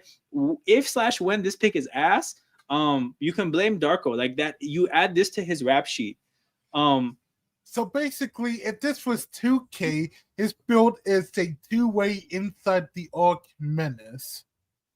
I don't even know if that's accurate or not, right? Interior scoring with brute strength. See, this is that bulldozer bullshit. To muscle through defenders, he also displays a smooth footwork and an aptitude to contort himself for skilled finishes. I hate the language, to be honest. I don't think you need to use this language. I don't think you have to use this language while talking about sports. He could also beat mismatches, blah, blah, blah, blah. Okay, concerns. Shooting, tweener size. Fit will matter significantly since he's not especially tall or explosive. He hasn't proven he can shoot, and this matters on defense. Okay, yeah. That's not great. So that's the thing, right? Like, from what we've read so far, verifying you are a human. I am a YouTube channel. Finger on the ball, my. Who did the Blazers get? Yo, they just wait. They're making a trade with Memphis. That's what I'm seeing. Let's see what James is saying. So Portland made the selection of Cedric Coward, but I think this, the Blazers are trading. Wait a minute. Yeah. This is as of 2 minutes ago. They are trading Cedric Coward to the Grizzlies. So the Grizzlies have a Coward on their team.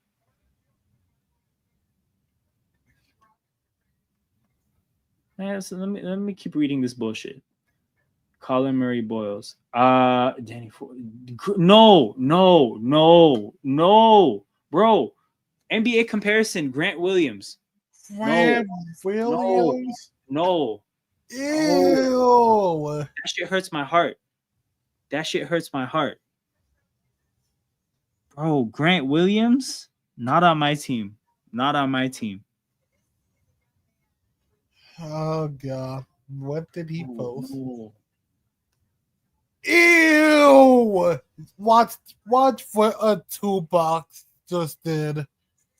Watch the link he sent. What link? Let me click this link. I'm not gonna lie, the first 9 seconds I was disgusted.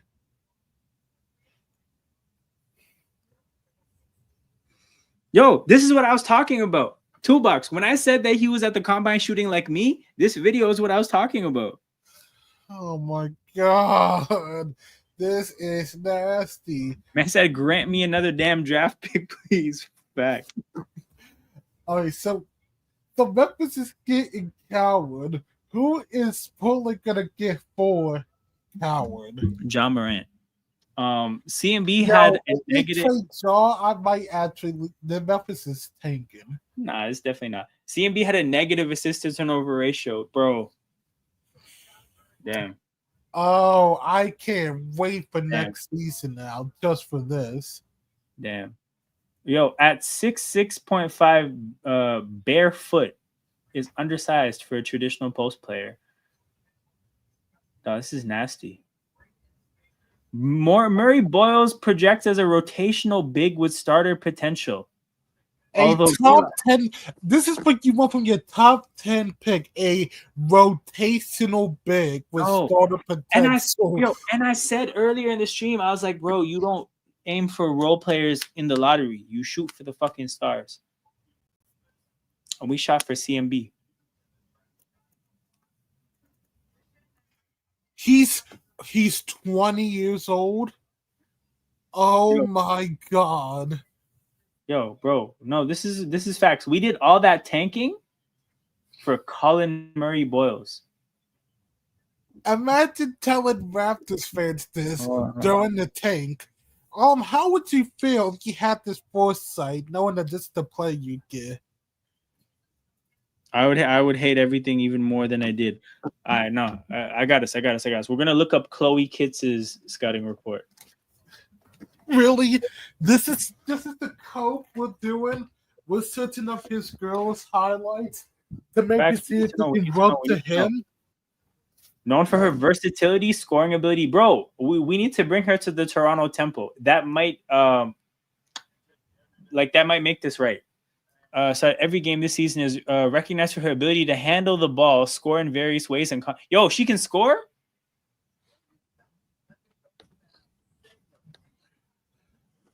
Strengths, versatility, scoring, passing, defense, confidence, and work ethic. Does she have any weaknesses? Physical strength, assertiveness. Oh, physical strength and assertiveness. These things can be figured out in 2 summers.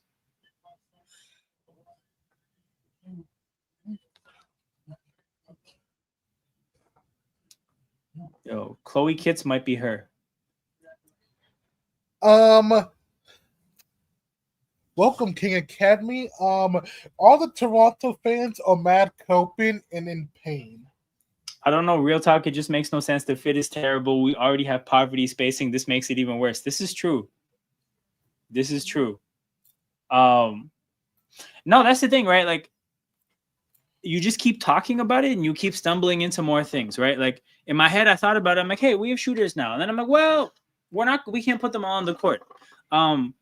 And then I'm like, okay, like in terms of how like the traits we're looking for, I can see that he has some of them. But the issue is that like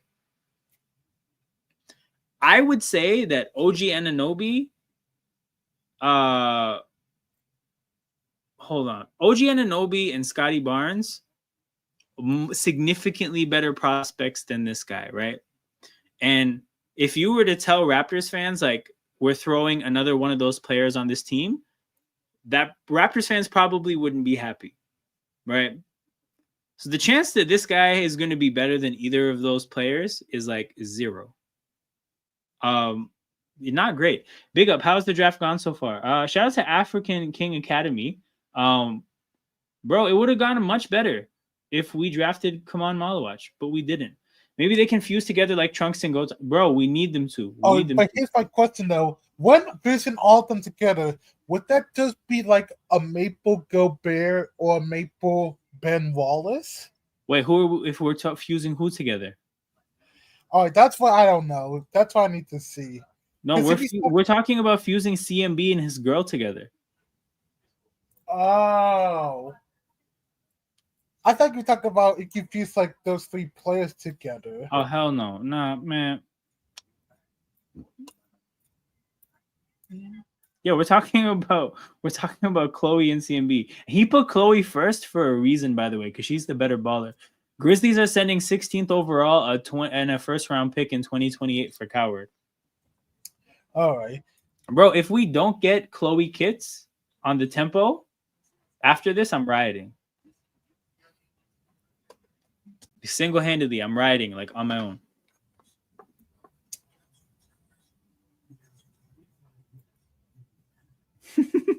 The Bulls pick is in. Guys, okay, I wish I could show footage. I would love to watch Colin Murray Boyle's highlights on stream. She's gonna be drafted higher in the WNBA, 1000%. By the looks of it, she can ball. And she's from these goddamn random ass commercials. What the fuck? Okay, you know what's interesting? This was here before, and it should be here now because this is my face. Oh, that would be a perfect thumbnail face. Look at me and Ace together, bro. Same vibes. He didn't want to go to Utah. I didn't want Colin Murray Boyles to come to Toronto. Me and Ace, you know, he's just like me. Wait, I think I found the perfect thumbnail for you. If you ever want to clip your CMB, Motherfucker, man. just add that in Ace Bailey and to seeing him getting drafted. Yo, I'll kick every one of you Canadians' ass if you talk ill about CMB. Okay. Why they ain't interview CMB? Because they wanted to interview Chloe. CMB Rookie of the Year campaign begins now. I liked Malawach more than CMB, but CMB, hold on. But CMB is a dog, perennial, all defensive player, shocking developers all over, but damn. Wait, CMB has no post-draft interview? Yes. Wait, Jez, does that mean you rate him more now?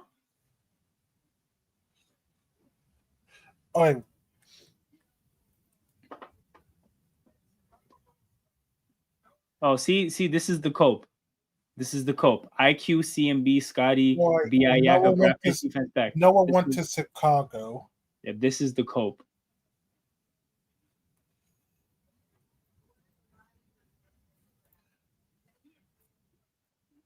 Damn. At least he's shooting well off the court. At least don't kill me. Yo, somebody said, how the fuck did CMB pull Chloe Kitts?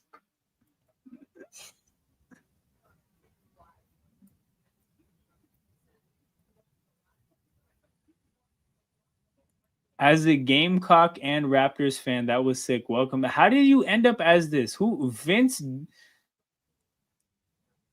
Dope Man Miller is a wild boy. Forklift certified. Do not storm the yo. This is a wild bio. Yo, this is a wild bio.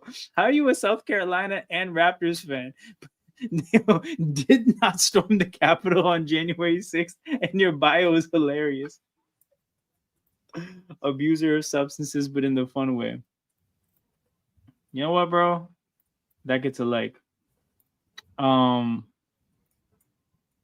We could have got a little game changer with this pick. We picked CMB. 90. This guy's should be shit in the league. Hope I'm wrong though.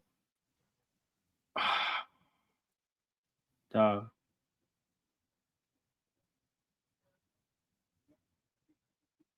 We really just want to win games 82-80 off a BI mid-range contested jumper. That's the plan. That's the plan. Oh, Asenge went to Atlanta? Good for him. Oh, yeah, I said that no one went to Chicago. Yo, him and Risa Shea can just talk shit in French together, you know? Nobody else has to know what they're saying. Wait, no, he went to the Bulls. Never mind. Yeah, he went to the Bulls. Yeah, I'm tripping. See, no, here's the thing. I checked out of the draft spiritually as soon as we drafted CMB. Yeah, I said no one went to Chicago. You didn't respond at all. Bro, I am not tapped in. Okay. After that pick. So here's the thing, right? I'm seeing that, like, when I look up his name, there's quite a bit of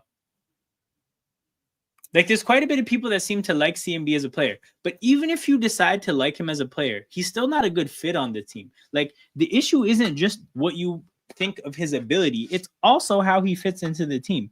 It's like Toolbox said, we had poverty spacing. It's worse now. Mad the Hornets didn't draft CMB. CMB at 4 would have been terrorism. Drafted. Thank you for all you did in a Gamecock uniform. Congratulations and good luck. Damn, bro. Hold on.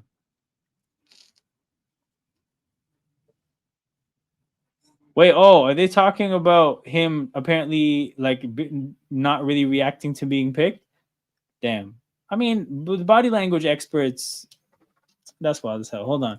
Halima said, "Didn't Jacoby have a reaction?" Okay. Oh, people are really locked in on CMB's reaction to being drafted. I'm locked in on my reaction to him being drafted. I don't care how he feels. I'm too locked in on how I feel. Apparently, he was like, "Oh fuck," when they drafted him. No, I saw that. Like it's in this. This is the reaction people are talking about, Yeah. and I don't know if this footage can be here for much longer. But yeah, like, oh, what the hell, yo, yo. CMB and Scotty spacing. Look at the guy throwing the tennis ball. That is hilarious.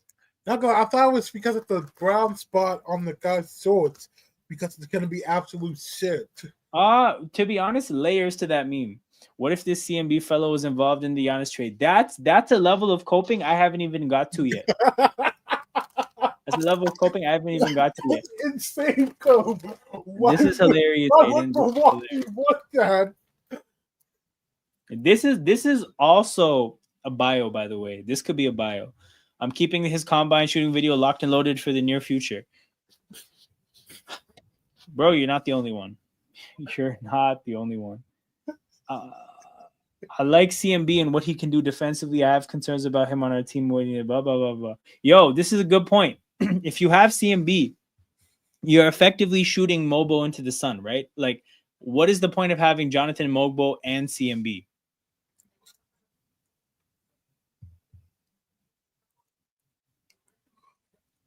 Overacting. Okay, hold on. CMB.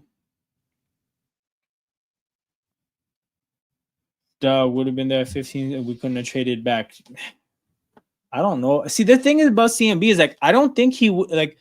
It's not that he's not supposed to be picked in that area at all. Yo, what? A Pelicans traded an unprotected 2026 first round pick? What are they doing? What is this? What is the ones trying to do? Lance about to get another number one pick. Bro. Wow, Lance about to get another number one pick from them. You are New Orleans. You are New Orleans. This has to be no one's trying to go all in with this. This has got to be their last year. They're doing this to push this one last year with Zion. Yo, hold on. Am I tripping? Hold on. Am I wrong? Can we just look at this team? Derek Queen is going to be the player that New Orleans did this trade for Derek Queen. Okay. Their team, Zion Williamson, DeJounte Murray, Jordan Poole, Trey Murphy, Herb Jones. Okay, my thing is that like I don't feel comfortable relying on Zion and DeJounte. DeJounte off the major injury. Zion just generally so like, is New Orleans trying to go for a Zion Queen backcourt or front court? Front court, yeah. Yo, Derek Queen and Zion, I know they're gonna fuck up a drive-through together in New Orleans one time. Here's the thing, though: is Derek Queen a perimeter player? Because we know Zion ain't. I mean, offensively, like he can shoot for a center. But also like that's a productivity thing. Like his shooting form is weird. Like he doesn't have to live in the like around the rim. But yeah, so just like real quick about this New Orleans team, right? Like Herb Jones and Trey Murphy, those are ceiling raisers, not floor raisers, right? So if your team, in my opinion, so if your team is shit, I don't think they're gonna show up and win you games. Oh, restaurants are looking for a new client who isn't a goon. Don't kill me. New conspiracy. They're trading Scotty. That's interesting. That's interesting. I don't think so, but like, That's interesting. It would make a little bit more sense. But now the question is like, who are they trading Scotty for? Like, Hey, I don't want to go too I far feel down like the this track. guy would have been put. Actually, no, he wouldn't have. Did I close the fucking tab? No. Okay. Shams. Damn, my dumbass was tripping. I was like, he would have been a perfect pick for Atlanta. No, the hell he wasn't. They had out. No. Oh, I'm mixing it up with what? Yeah, I'm tripping. My bad. What happened? I was about to be like, I was originally saying, yo, Queen would have been a good pick for Atlanta, but then I did some. Wait, no, he's not. They have He out. just has that. Washington. He has that dumbass hat on because the NBA doesn't let you trade picks, so he has to sit there with an Atlanta hat, knowing damn well he's a Pelican. Yeah. An Oh, unprotected well, first the is Spurs crazy. were quick. Somebody has to be efficient. OKC is picking, bro. They want a chip. They have a fucking hell of a set of players, and they're picking. Let's use San Antonio picks. Not like they need to, but okay. Okay, bro. How many?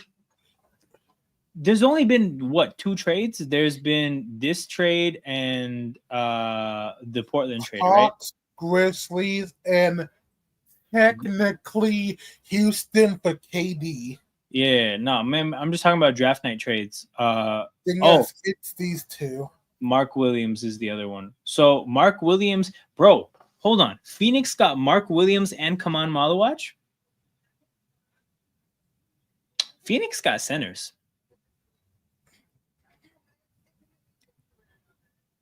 I mean, it's a shame that they still have Bradley Beal. Nothing you can do about having Bradley Beal, but having Mark Williams and Kaman Malawach is pretty respectable.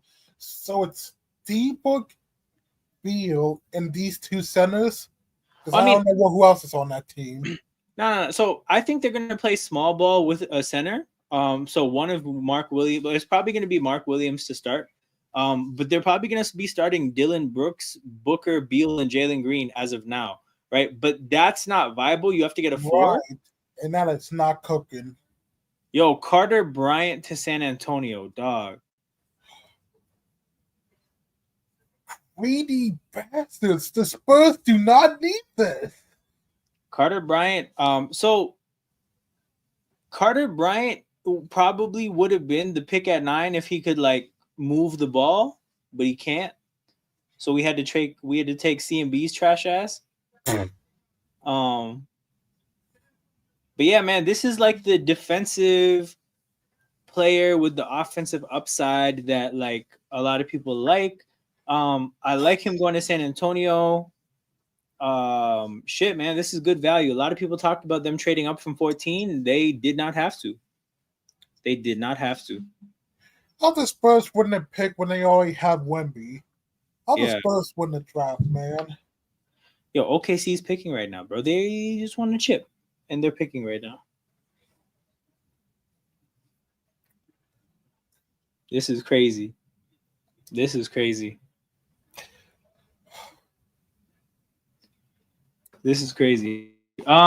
Anyways, I But this also means this for me. If these 2 guys are obviously staying with the Spurs, where's Giannis' like next spot will go? Because people were pretty much thinking that he'll be a Spur. I think Giannis is staying in Milwaukee, to be honest. Oh, so they're gonna let him suffer for 1 more year then. Okay. Yep. I mean, I think he's doing it to himself. Giannis, please do not go to this Dame route. You literally seen what happened to Dame. You have him now. Do not go down that route. Yeah. Oh my god. Alright, so Fox, Harper, Carter, like Cassell went. What the fuck are these Spurs doing? They'll trade for somebody at some point. Like, I think they're gonna make a minor move, I think they have to move a guard for a forward at some point, probably a 4. I think they need a 4. Well, I guess I guess Wemby is your 4, right? Shit, man, they have an embarrassment of riches. Actually, they probably need to figure the center spot out. But like, what center is there on the market? In the trade market, I'm not sure. I mean, I wonder. Let me see if the Spurs have cap space. I don't think they do, but let's see if the Spurs have cap space. I mean, most of these guys are still on like rookie contracts, so maybe. Nope. Okay, the Spurs.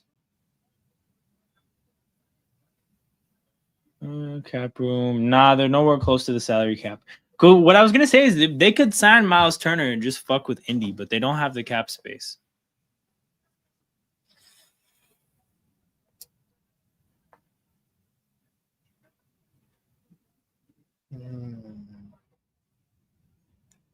Dog. Okay, recapping on this draft. Come on, Malawach is going to Phoenix. Coward is going to Memphis. Asenge, I like Asenge for Chicago. Another organization that can be patient. Derek Queen to New Orleans. Like, what are we doing trading unprotected first for Derek Queen? Carter Bryant, that's solid. We're going to see who OKC takes. Is probably going to be Are we being dead ass right now? Who? General's team gave OKC this pick. Hold on, though. It's via the Clippers. I think this is the Clippers. This is the Paul George pick. Yeah. God damn it, bro. The Clippers, man. Not only did the Clippers come and take Kawhi, they did it for no reason.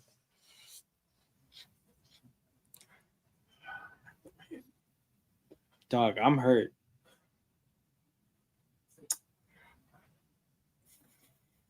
Now I'm both curious and frustrated to see what the hell the Spurs do.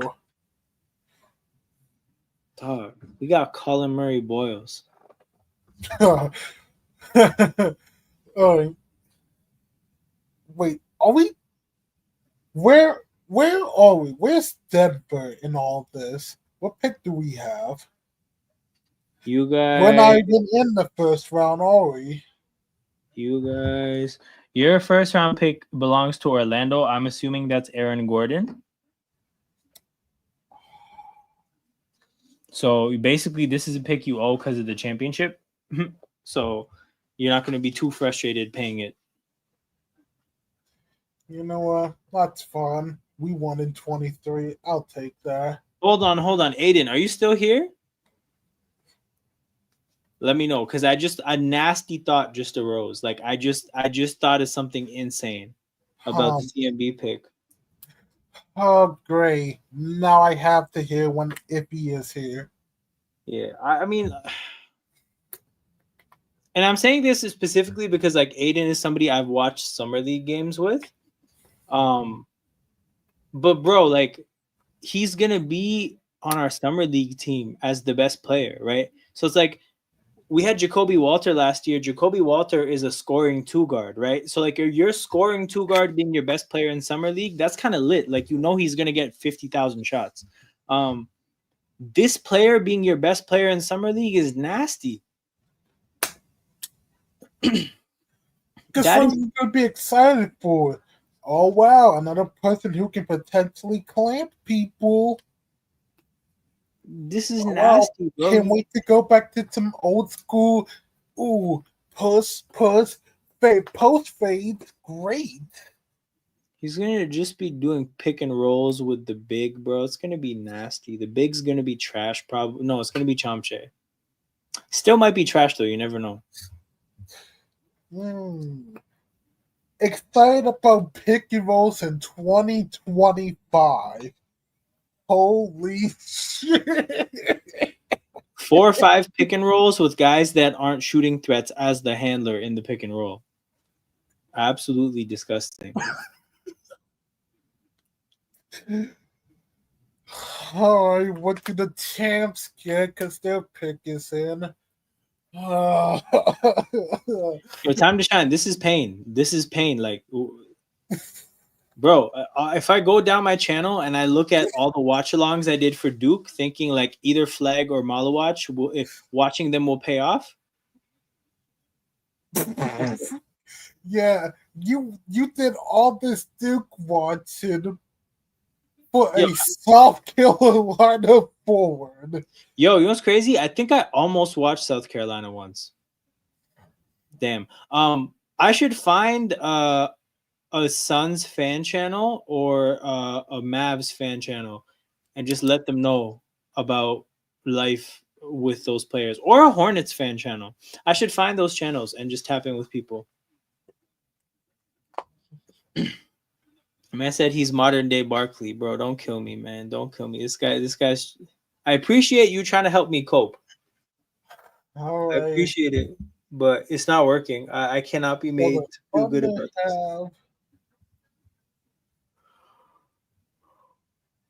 Thomas Sorber, so they get another big. I Colin guess he's Murray the Boyle. backup. Colin Murray Boyles. Wow. So this draft got good for me, but depressing for you, bro. God. Wait. You sure you don't wanna? Do you work tomorrow? Yeah, I work tomorrow, dog. I'm not getting booked up. I'm just gonna show up tomorrow for tomorrow's watch along. Sad as hell. Because honestly, okay, second round. When do the Raptors pick? I think they picked 39. They picked 39 via Portland from Sacramento. I don't know, bro. I'll probably just get sad and end the watch along like halfway into the second round. Colin Murray Boyles. Wow, the champs get a big, like they fucking needed one. God damn it. Wait, who did they pick? Thomas Sorber. So he's the Hartenstein with backup. Oh, that was the pick. Why did I think Sorber was the pick before OKC? Dog. Greedy ass bastards, man. What the fuck do San Antonio and OKC need these picks for? Dude. So okay, we're getting to the part of the draft where you got good teams drafting.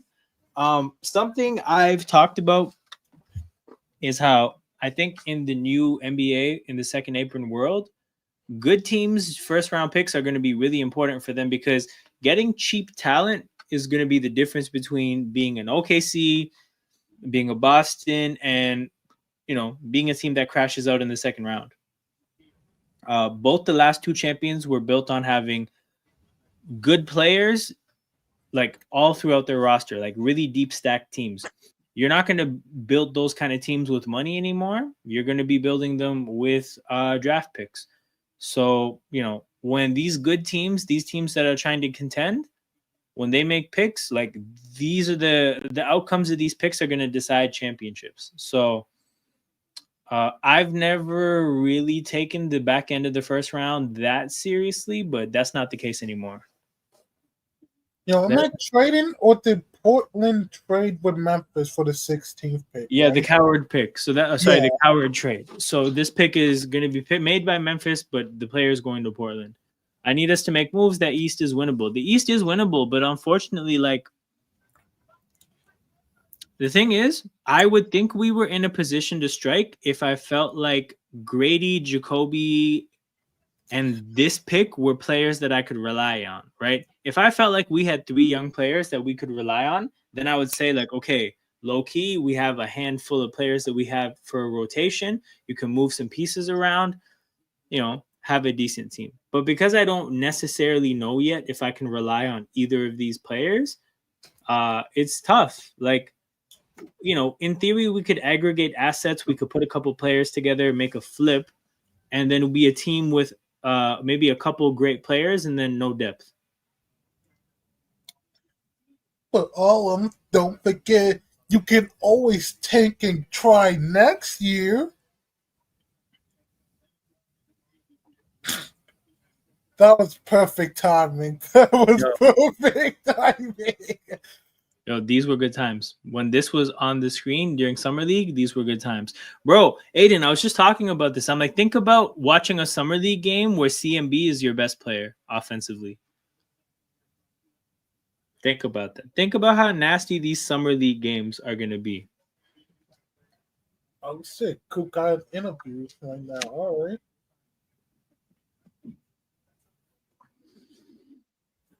CMB running pick and rolls with Chomche.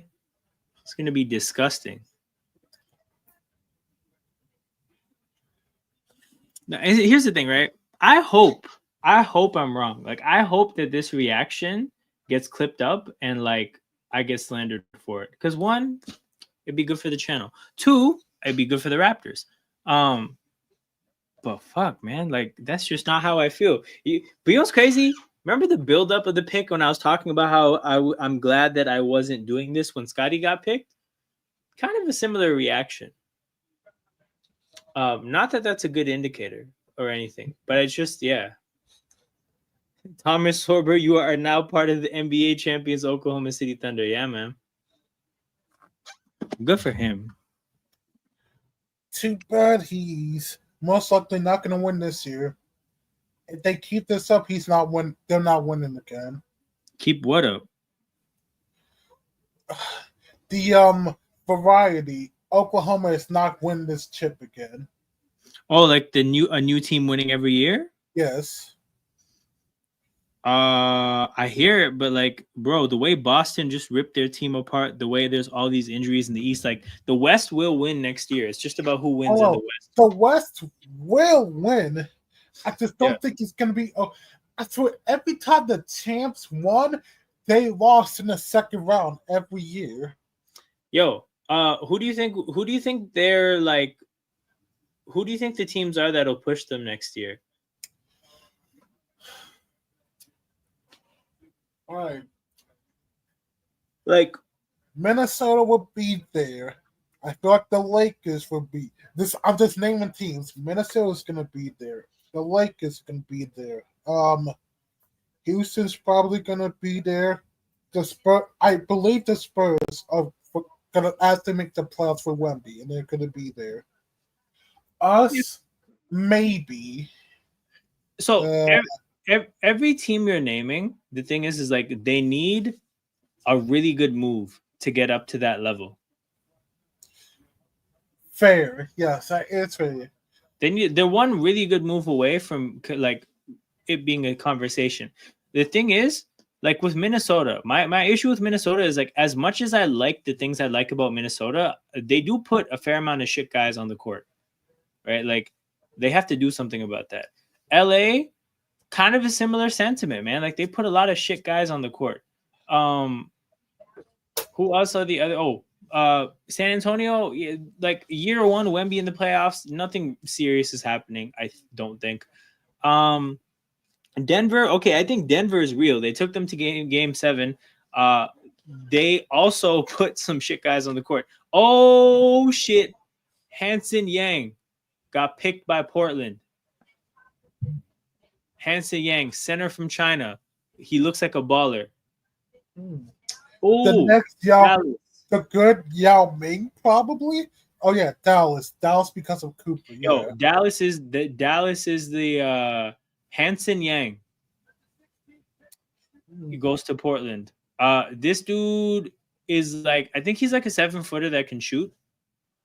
I believe. Will he beat the good Yao Ming? Yeah, he's 7'1", 250 pounds. But I think he can shoot. That's what I heard. Yao Ming that can shoot. Okay. Nah, like when he was a kid, he modeled his game after Nikola Jokic. No, so no bullshit, bro. He's a 7'1" center that can shoot. But yeah, like I think this is like, if you think about, yo, did he just throw an alley oop off the backboard to himself? That's cold. Okay, I think he did. This is the kind of pick where if you look at an insane player who gets picked 16th overall, one of the ways that would happen is that they played in China. So, that's a tough evaluation translating that league to the NBA. There's a chance this guy's really, really good. He might be the Halley of this draft class, this deal. Like bro, the thing is, like Kawhi went 15, Giannis went 15, Hallie went like there's a sweet spot in the draft which is around these picks where fucking ballers get taken. So it's gonna be him and Scoot. Okay. Him, Scoot, Shaden Sharp. Yo, young Kobe, are you here? That's our resident Blazers fan. I think young Kobe should be happy.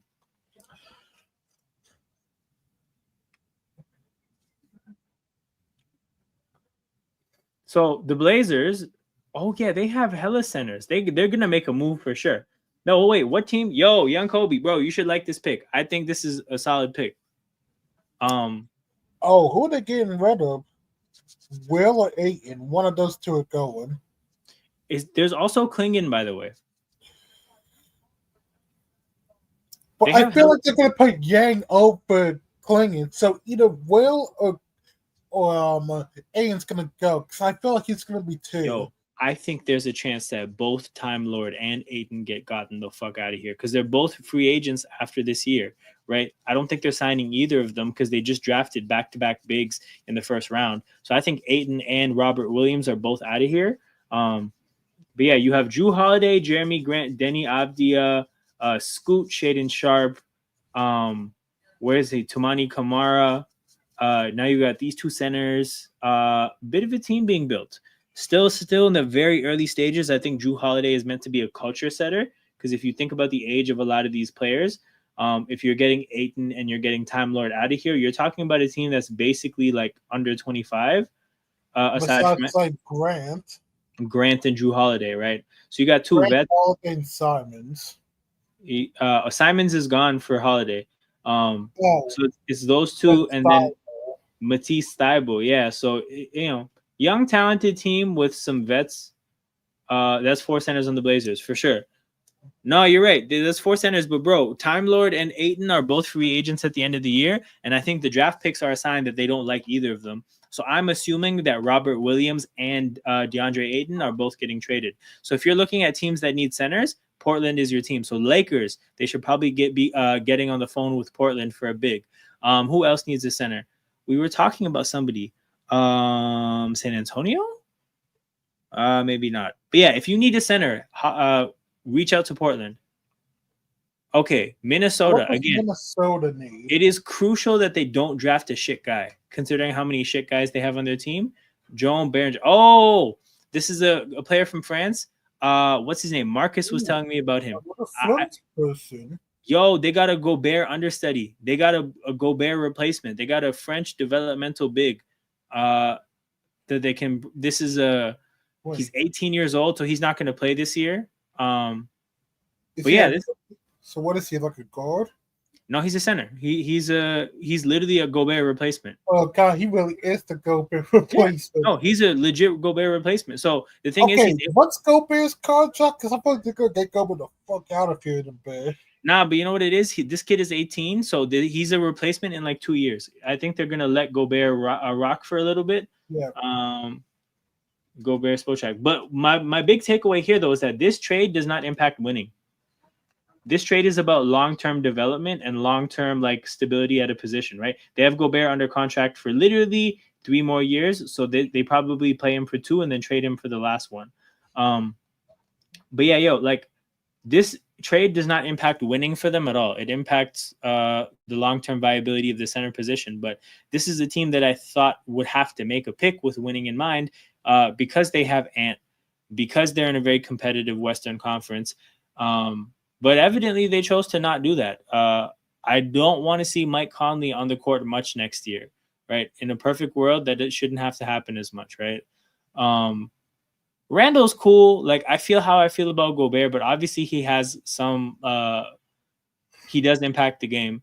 Who else? McDaniels, too much of a one-way player, man. Like, you can do better than McDaniels. But they have KD, we have Jay McDaniels. You're not wrong. You're not wrong. I think this is Genwell. Oh, Hold on, Yes, it is. your audio is really muffled. I can barely hear you. I'm out. It's still really muffled. Like, I can make out that you're speaking, but I don't hear any words. How about now? Okay. Are you outside, dog? Yeah, I am. Hey, bro. Okay, I had to mute you because, damn, the audio's fucked. But yeah, Hanson Yang was projected to go in the mid-second round. The Blazers just picked him the 16th overall. You know what, though? I don't know if I like, this is a bit harsh. Middle of the second round is not it. I mean, maybe, and I'm trying to find this tweet. Legion Hoops. Do I trust this source? Oh, yeah, I don't know.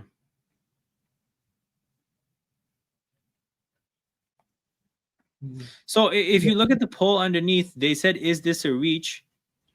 And it was 63% yes, 37% no. Well, we'll just see what happens. But look, okay, it is a valid point that they took Klingon top 5. No, Klingon was the 5th overall pick last year. Like, you drafted your backup center, I guess. But I mean, I look at more as like it's another lottery ticket. So between those two players, then you're basically guaranteed. You're basically guaranteed to be good at center. But yeah, man, interesting. Between Hanson Yang and Behringer or Baron, I'm just gonna say Behringer. Between yeah, you have two backup centers going in. I think a crucial part of the draft is the mic okay? Nah, bro. Like, we could barely hear you, and then when you yelled to say like, "Yeah, I'm outside," bro, it was really like really muffled and really loud.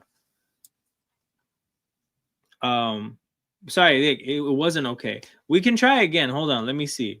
How about now? How about now? Yeah, it's better, but I can hear an echo. But it's better. All right, hang on. Okay, go ahead. Damn, now I don't hear shit. No, I just finished work. Oh, okay. Say less. Just in time for the heat peak. When did the Heat pick? 28. 20. In 2 picks? Okay. Washington just went, right? No, Minnesota just went. No, these motherfuckers are still waiting. God damn it, Washington, hurry up. Wait, who do you have the Heat picking?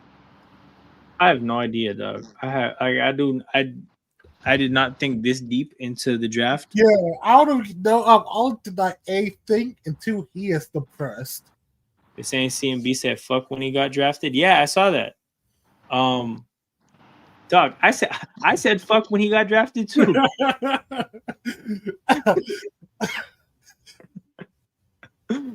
We all said fuck. Nah, y'all did. I said fucking started laughing. Oh man. Bro, this picture is so great. This picture is unreal. Oh, that's gonna be a goated meme in like the next month. Watch. Hey Shams, do we have any trades? Come on, Rhodes Jr. What we got?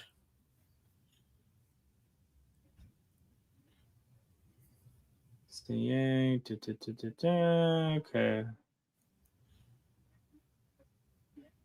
If we didn't win the chip, that would have been my profile pick of Ace.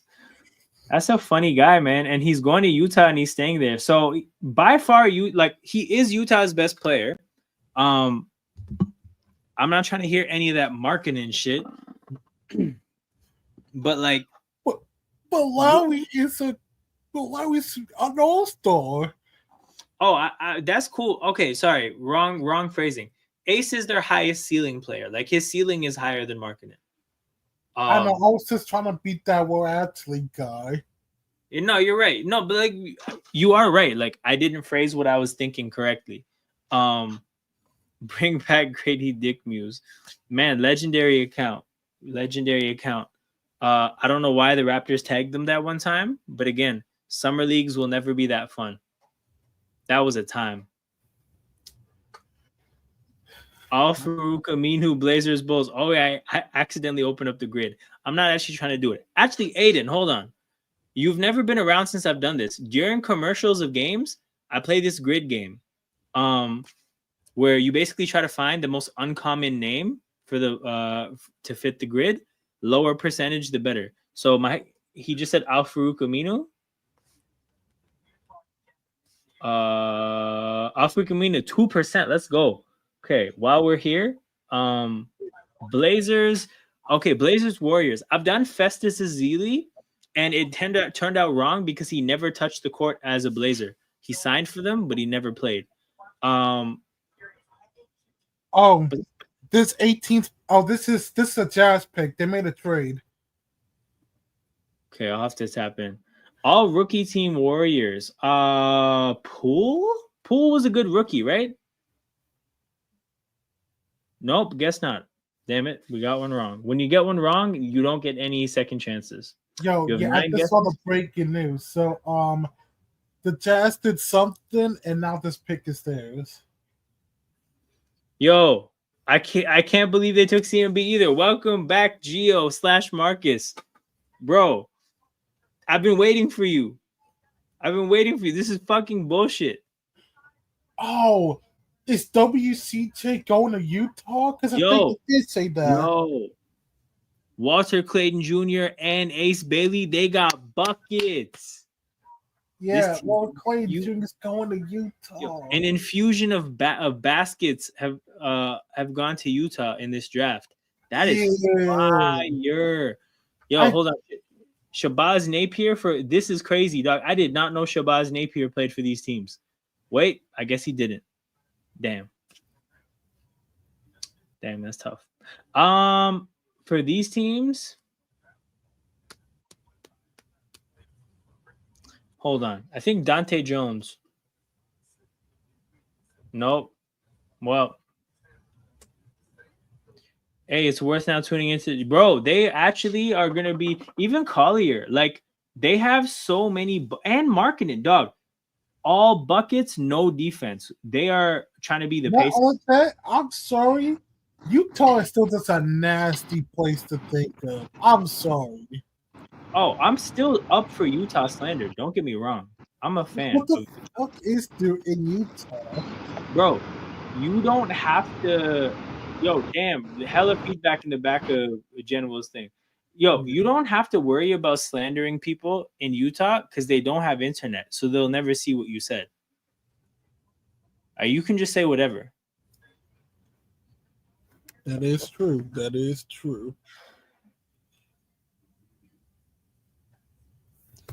I want good hoops. You're going to get good hoops, bro. You're going to absolutely get good hoops. But what did Utah do? They got Ace Bailey, and then they just drafted Walter Clayton Jr.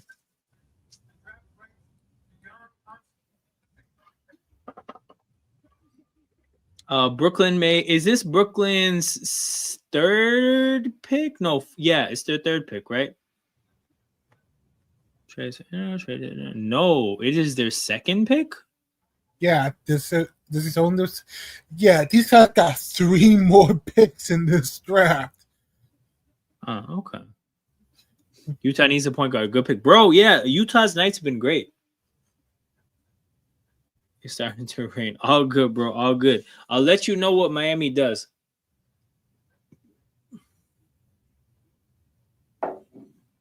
Nets are going to trade some of those picks. Probably. I'm trying to see what the return is for Walter Clayton Jr. Oh, they're trading second round picks to move up 3 spots. That's not bad. Raptors, Clippers. Raptors, Clippers. There's somebody old school that's really good for this.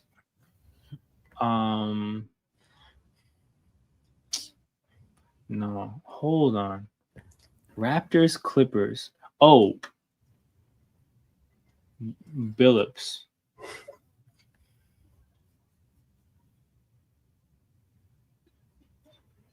You see, Christian Wilkins needs another. Oh, that's bad. That's bad for him, man.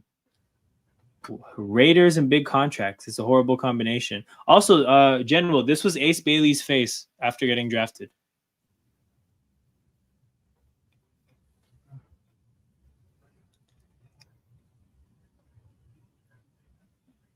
Surprise Casper. Yo, this is true. Kasparis Yakachonis still on the board. By the way, Yegor Demin went 8th. That's wild. I would want Kasparis. Yeah, that's probably who you should be rooting for. If Brooklyn takes Kasparis, that's crazy. They leave with Demin and Yakachonis.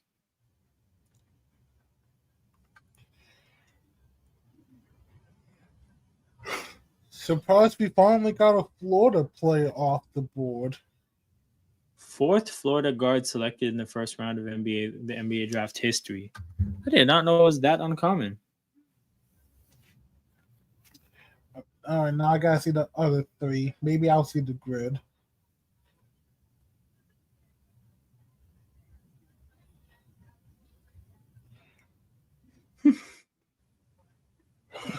No, I'm just getting.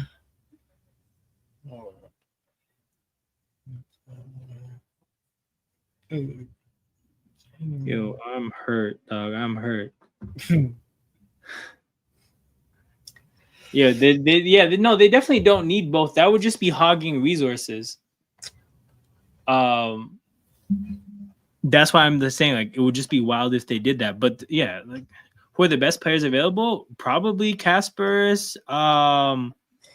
Let me check a mock draft. I was like, they got Jay Billis's best picks, but it's at like 9-10. I need them to go back to 1. I don't want them to trade into the first round. I want them to trade out of the draft, dog. Whoever's making the picks, bro, they need some therapy.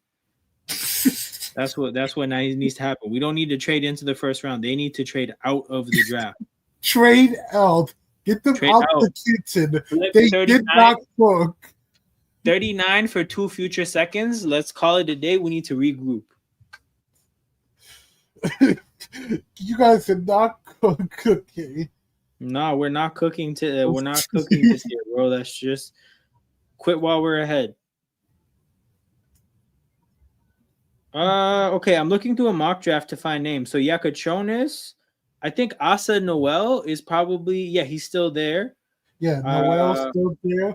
That Tennessee player is still there. Nolan Traore is still out there. Liam McNeely is still out there. Rasheer Fleming is still out there. Fleming's still out there. Hugo Gonzalez, Jace Richardson. There's options, bro. Miami should get a good player. Yeah, Richardson, Noel.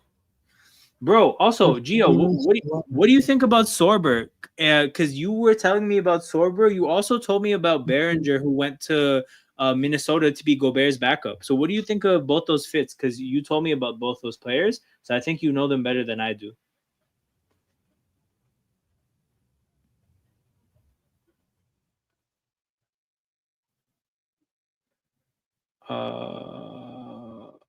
Fuck, man. Punk Devman to a minimum. Man, this is, oh my god, this offseason is gonna be rough. He can't finish games because he's a poor free throw shooter. Was that Rich Paul? I missed it.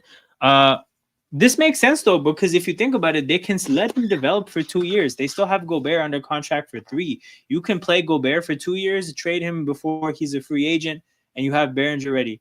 But non-spacing big. That's interesting because both of OKC's bigs have some type of like Hardenstein's not exactly a sniper, but like you kind of have to they got Brooklyn got Nolan Traore. So they got Nolan Traore and Yegor Demon. That's 2 ball handlers though.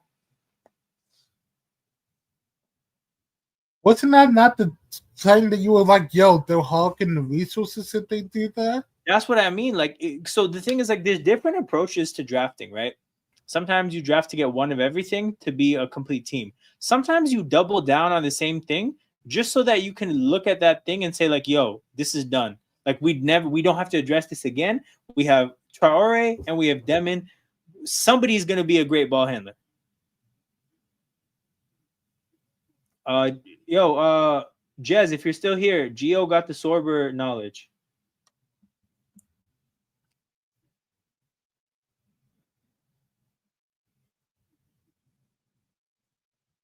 Oh man.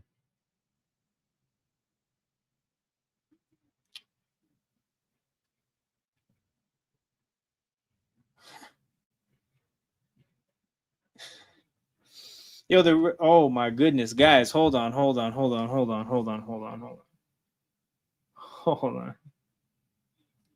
Give me a second, people. I just saw some wild shit. Oh god.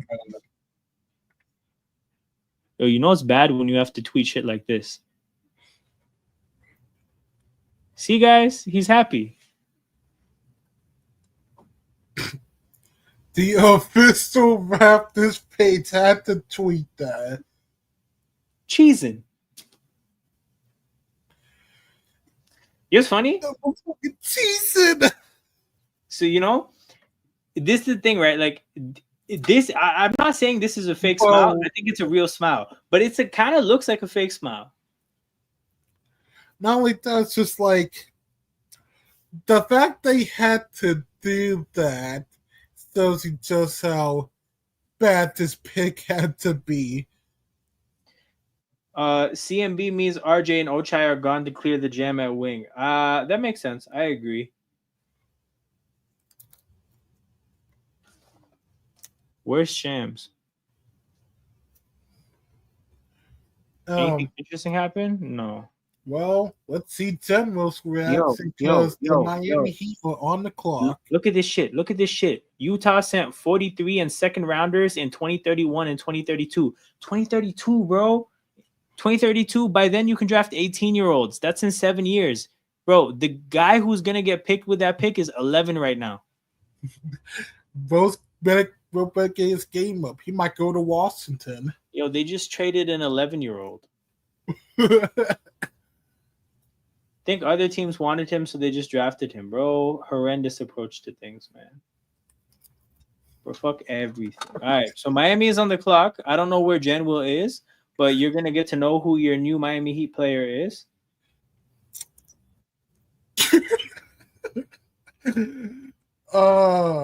I swear, every pick, I just feel like your happiness is going way down because you are just replaying your draft over and over. Yo, I keep refreshing this draft page because I'm like, yo, let's get through 30. Like, I'm trying to go. Like, honestly, okay. So I'm thinking about it, right?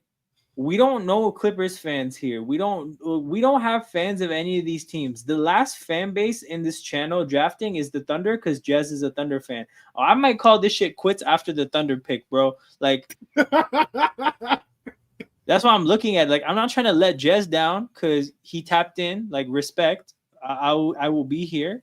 But fam, on the night of College Memorial, the Thunder won the chip and they dropped twice in the first round. Bro, and their first round pick last year was out all year, so he's also technically another rookie. They're gonna come with 3 rookies, and they have more picks, brother.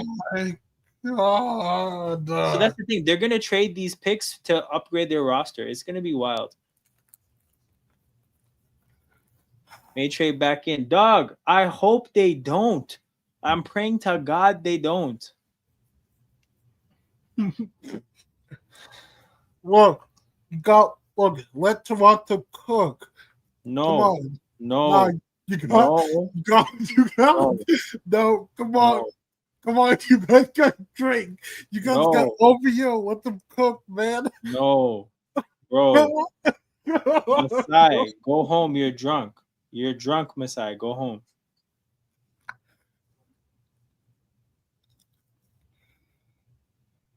Bro. Yo, make this Come goddamn on. pick, man. Yo. I don't know what's worse for Toronto. This pick or drinking cooked. Either way, Toronto's not having a No, good it's easily this pick. It's easily this pick because like there's a decent amount of people in Toronto that are like they're on Kendrick's side. Like all the people that went to the Chinese restaurant, all the people who went to the concert. Like I don't think I've maybe encountered like 3 people online from Toronto that are like, yeah, Colin Murray Boyles. Like, like Wait, we what's let them Wolves cook it until Jr. we got. saying? Hold up. Ochak can be moved for late first. Only saving grace is our first rounder. This is facts. This is facts. I don't think RJ will be traded in this draft. I mean, I don't think so either. But also, again, like I'm saying, we need to trade out of the draft. 39th overall, we need to flip it for 2 future seconds. Like, we just need to regroup, reevaluate things, take some deep breaths, find God. We need to do a bunch of things and then just lock in next year because this is not it.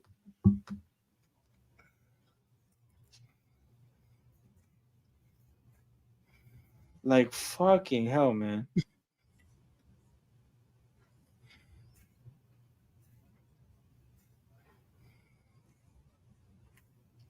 Okay, Miami selected. Oh, Miami took Hesperis Yakachonis. Okay. That's dope. Okay. Good for them. He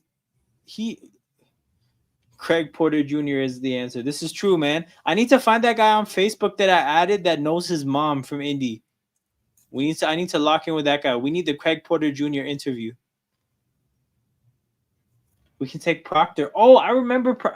Actually, if they take Proctor, my Duke Watchalongs are redeemed. And what if they get another South Carolina player? Oh, you remembered his name. That's crazy. By the way, Pat Riley, he got up and started like talking shit or something. Like he was pointing, like, I don't know. I think he was just bantering, right? He looked like he should sit down though. Like, I don't know. The way he got up, bro, you're getting up there in age, you just need to relax. I don't want you to fall over. Like, just stay seated and make your draft picks. But yeah, no, this is a good pick, man. I like Yakachonis. He can shoot the shit out of the ball. He can shoot the shit out of the ball, man.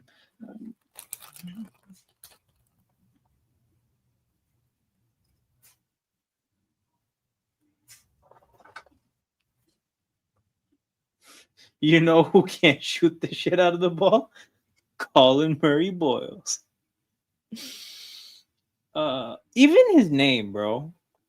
First of all, I've always thought that double last names are whack. Like, pick the cooler name and keep it pushing. I don't care if it's the mom's name or the dad's name. Simply, I think you just pick the cooler name and you keep it pushing. I always thought double last names. So you don't like say Gilchrist Alexander? Bro, just pick Gilgis or Alexander, bro. That's a lot, right? Secondly, right, Boyles, it just reminds me of like Charles Boyle from Brooklyn Nine-Nine.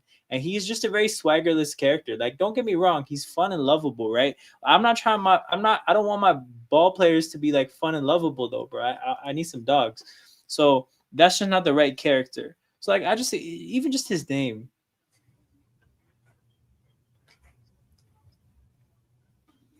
Gio, I mean, I think any Heat draft pick is going to fare pretty well in that category or in that area. Like, that's going to go fine in life. Like I'm sure Nikola what's his name? Jovic? Yeah, Jovic. I'm sure Jovic was doing completely fine as well. Negative aura ass name for sure. Personally think we should just trade the whole team.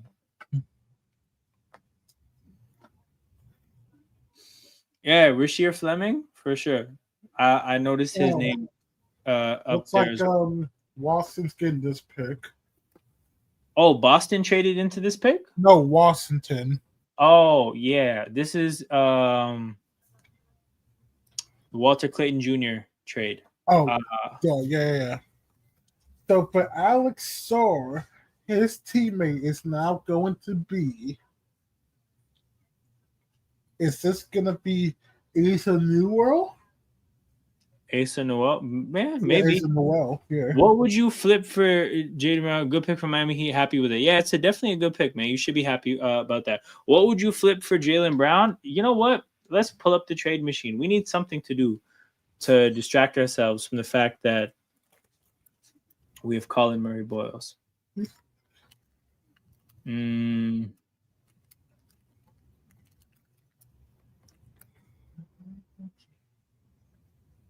Also, just to be clear, I wouldn't trade for Jaylen Brown, but like just for the exercise, right? 53 got to go one way, which means at the very minimum in this kind of a trade, bro, RJ has to go the other way. Where we're keeping Jakob, fucking Scotty Barnes, Barnes BI, we keep them. But here's the thing: how do we get up to that kind of salary? 53-27. Let's just see what happens if you do Ochai and Grady from a salary standpoint. How far off are we? Yeah, no, for sure. Like it's not it. But I'm just curious now. 14 mil off, bro. We can't get to 14 mil without adding one of those other contracts. So in a trade like this, I think it would kind of have to be IQ. Where's IQ? Failed. Ain't this one that has to be a 1-on-1 trade? 100. They can only sack 50. Cut 13. Oh no. So they can only take back 53. This is 32-27. This is 60.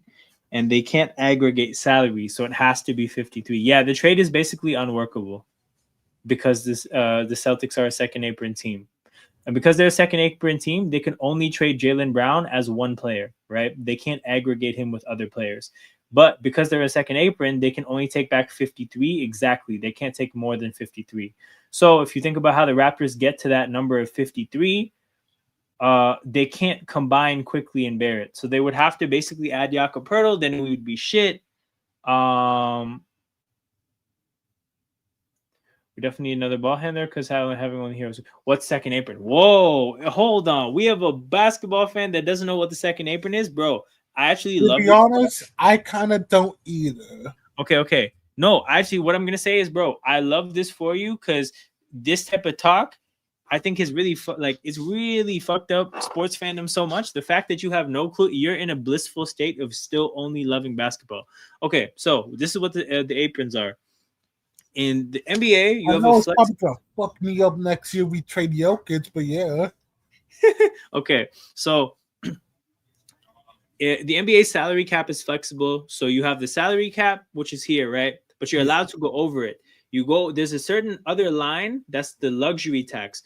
That's a line where once you get into the luxury tax, right, financially, every single penny that you're over the luxury tax, you owe it to the league as a payment. So if you're 10 mil over the luxury tax, you have to pay the league 10 mil just to be able to be 10 mil over the luxury tax, right?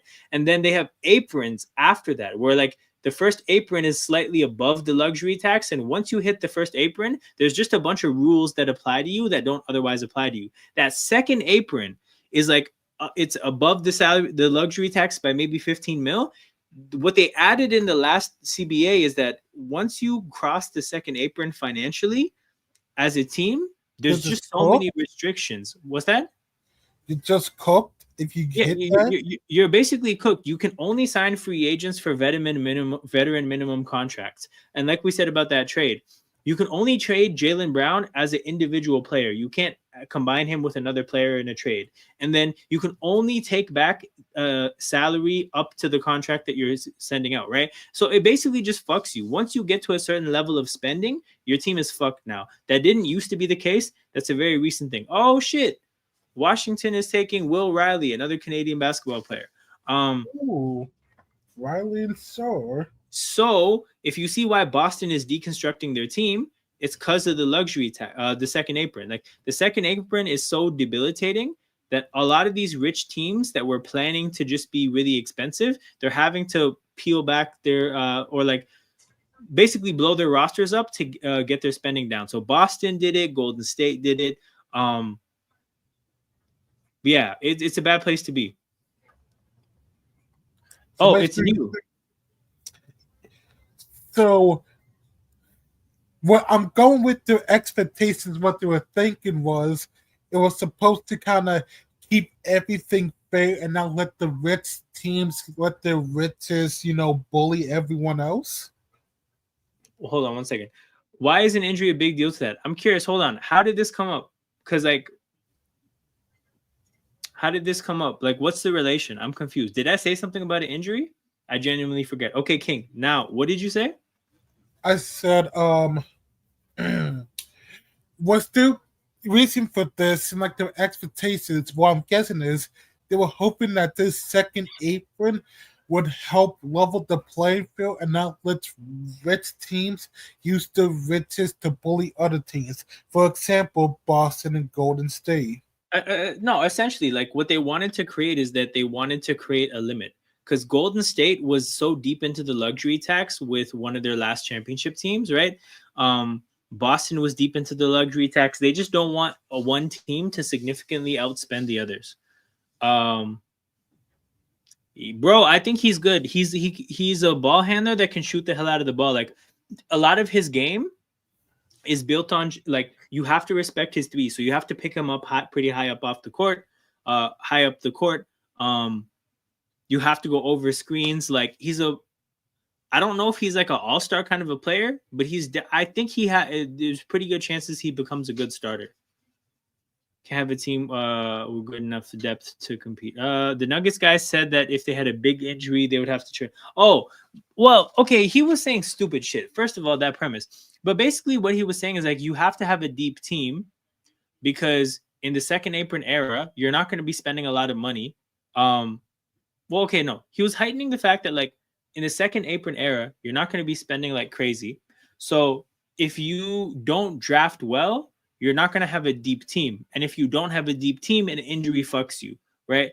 I think that's the gist of what he was saying. But with that particular case, that owner is just an idiot. So it is what it is. Like you can't take his words too seriously. What do you think we should draft at 24? I don't know. To be honest, I think we would expect Topic facilitator, and we got our big and Sorber.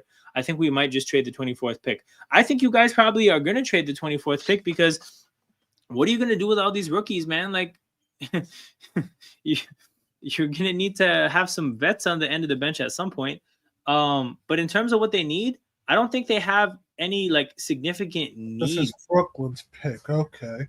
Because also, bro, like you could say Topic was, I think, 15th overall, roughly, right? You can say a 15th overall pick is somebody that can come in and address a need. You can say Sorber, 15th overall, can address a need. At 24, bro, you're probably not picking a player that can come in and address a need anyways. At 24, you're picking a guy that can address a need in maybe 2 years. So my philosophy about this part of the draft, and honestly, my philosophy for the whole draft, you just take the best player that you could possibly take. So for OKC, even if there's a guy who is a bucket getter, ball handler, point guard like Shea, you take him anyways, bro, because you just take the best talent you can. Topic was 11, 12. Yeah, see, that range of the draft, those guys, it's a little bit more reasonable to expect them to make a difference immediately. At 24, bro, this is a pick for the future anyways. So if they make it, I don't think they can. They have to think about play style. But I think it makes sense to trade the player for sure, or maybe draft somebody like Topic that. Well, Topic is a little bit different, but they could draft a European player that they can stash in Europe. But yeah, man, just go for value at this point, especially as OKC, bro. Topic was in a week 2024 draft. True. But yeah, we'll ride. Go ahead. I said, can Atlanta hurry the fuck up so Brooklyn can get their pick? Man, hell yeah. I appreciate the energy. All right, the pick is in for Atlanta. He only dropped because of his ACL. Yeah, I remember that. Topic is like Igor Demon. I like that.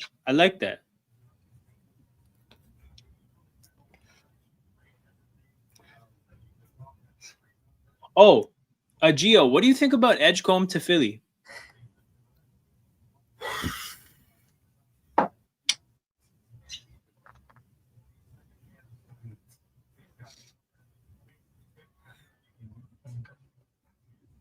But yeah, this pick is going to Brooklyn. Let's see what Shams is saying.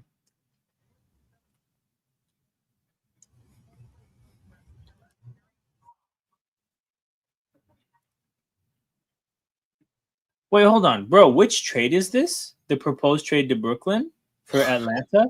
This is did I miss something?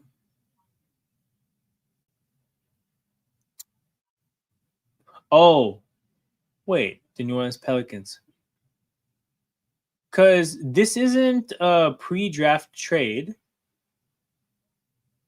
No, go back to Rhodes Jr. Maybe we missed it.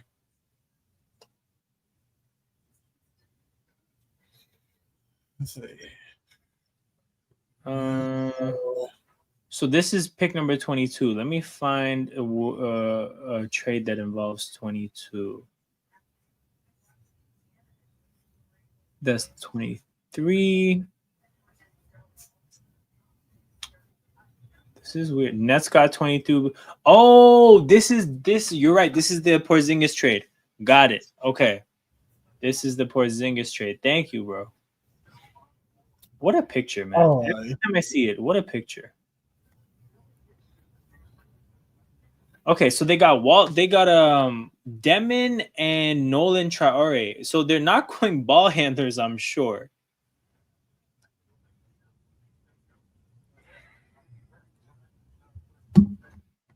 All right, let's see it.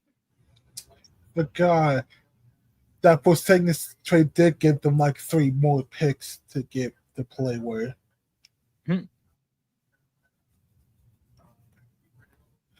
So they took Drake Powell. I don't know much about this player at all. Ain't he a big? I'm not to check because they got the same Billis. Bro, has anybody here seen the Hawks GM like with their own eyes? No, I haven't. Okay, guys. Oh, he's a wing. Well, let me see. Let me see. No. Look at this guy. Is it just me, or does he look like Post Malone without the tats with a fake beard? This beard looks so fake, man. About the fake does look fake, but do you know what he looks like? Who? He looks like he'd be like a mean chef at like he make like some mean food in the restaurant. Facts. He looks like he could be a Gordon Ramsay, like a really mean chef. Yeah.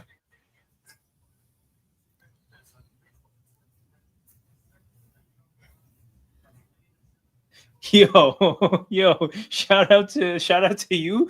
I said Raptors locker room better test his jaw for being disrespectful. Can you imagine they beat his ass for saying fuck when he got drafted? Shout out to Mar. I don't know if you're new here, but that's hilarious. That's that's wild as hell. Drake Powell is like a less athletic Carter Bryant who can defend. Fair enough. But here's the difference. Drake He Powell got is picked at like a poor man 22.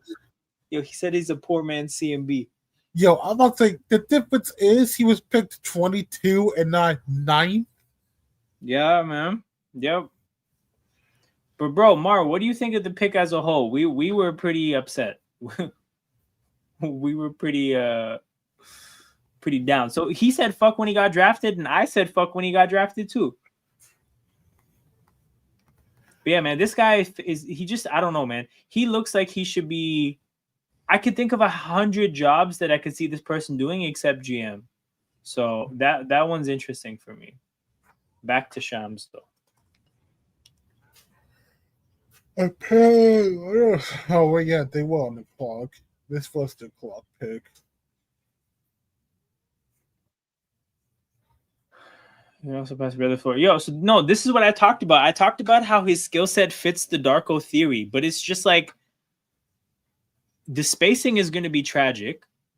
The spacing is going to be tragic, and the thing is like, is the best defender to draft aside of Cooper? No, I'm familiar, but like when it comes to the passing stuff, like I don't know. He's going to be swinging the ball around, right? Cool. But what they showed him doing in college in terms of at least like facilitating for others, I don't even know if he's going to have that role for us. What did they even show? We've seen this girl's highlights. What are we talking about? You know what? You're right. You're right. They didn't show his footage. They showed his girl's highlights. He did an interview and said he was just in disbelief. Of course, man. See, y'all in disbelief. I don't understand that. Yeah, we were in disbelief too, bro. Everybody was in disbelief. Yo, Raptors locker room better test his jaw is funny as hell. It really is. I do not know why. Nah, it's just like the idea of people being like jumping a player because he didn't want to get drafted somewhere is, I don't know why. It just like is. I think it's because for me, it's just like I'm so football coded that hearing this is just like, yo, I've seen Eli Manning. This ain't the first time I dealt with this. Yo, shout out to Nico, bro. Good to see you. Hot take. I like this pick. That boy's a grown man. I don't. Actually, they're all grown men. Yo, you know what it is, bro? The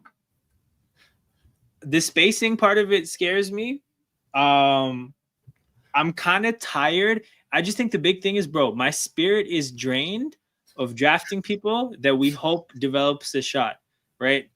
And like it wasn't really healed when we drafted Grady and Jacoby, but it's just like I don't know, bro. Like we're picking a player. I'm a pray he gets a jumper, and I've just been here before. Also, elite milkman. Okay, see this.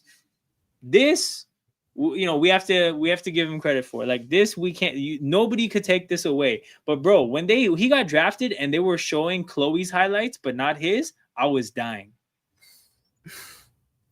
My God, bro. Here's the thing, though. I don't think he needs to shoot. Imagine OG Anunoby if he could ball handle and pass. Imagine the player. OG Anunoby, but yo, I think he's very far away from OG as far as shooting goes. Yo, did you hear Khan's nickname, Big Areola? Yeah, I heard about this. This is fire. Big Areola is an unreal nickname. He could sell crazy merch. I think he needs to. But bro, if we put him, Scotty, and Jakob Poeltl on the court at the same time, like somebody's gonna have to shoot. I think this guy's more of a Zion. So, but here's the thing, but like, how does that work for our team? Like Scotty, him, and Jakob Poeltl. I think about those hoops, and it's lacking. This is the weird thing. Like, I actually like, and it was something I talked about. Is like, I don't hate the player. The player is cool. I just think about our fit on the team. And I don't know. But yeah, the Pelicans pick is going in right now. This pick is going to Atlanta in the Derek Queen trade. To this, I still cannot fathom that New Orleans traded an unprotected first for Derek Queen. Yeah, this is my main thing, bro. Like, Asa Noel goes to Atlanta. He played at Finally, he goes. he played at Georgia. Asa and Trey. Okay. So he played in Georgia, so he stays local. I mean, the Atlanta Falcons should consider drafting Georgia players. I don't know if the Hawks need to be drafting Georgia players, but it is what it is. Yeah, that's the thing, bro. Like, if one of Scotty or CMB could play center, I'd feel different, right?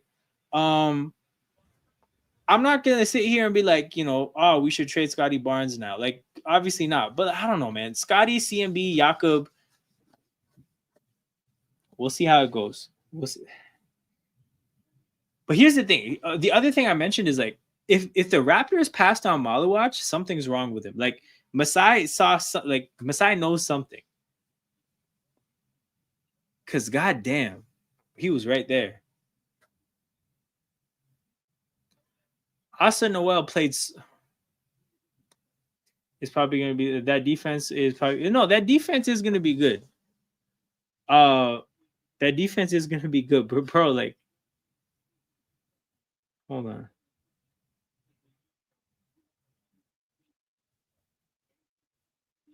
Hold on. What is this? Oh, Tracy McGrady. We talking about? Are we talking about Grady Dick here?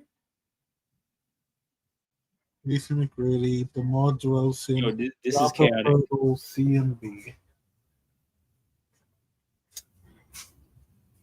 The best Toronto players that get drafted away. Oh no! This is the history of the 9th overall pick. Yeah, the 9th overall. This is the history of the 9th overall pick. The Raptors. Funny enough, all of them will probably still get traded. So they will probably still be right. Yo, that's an interesting take. Every single one of these players got traded. 2 of them got traded for Kawhi Leonard. No, this is true. Gio, I actually think I mentioned this. Because I think as soon as they made the pick, I mentioned this, and I forget who. I guess it was you that said it, but I was talking about how Malawach can't operate out of the high post like Jakob did or like Jonte did. Who else have we played at center? Like, playmaking as the center, Malawach definitely couldn't do that. So that was always like the reason that he maybe wouldn't be the pick. I thought the same decided not to take his wet dream 7 to a connect player. They must have saw something crazy we don't know. Is Thomas Sorber good? Apparently he doesn't space the floor. I think he plays good defense according to Gio, but he had a bad foot injury, so that's a concern. But yeah.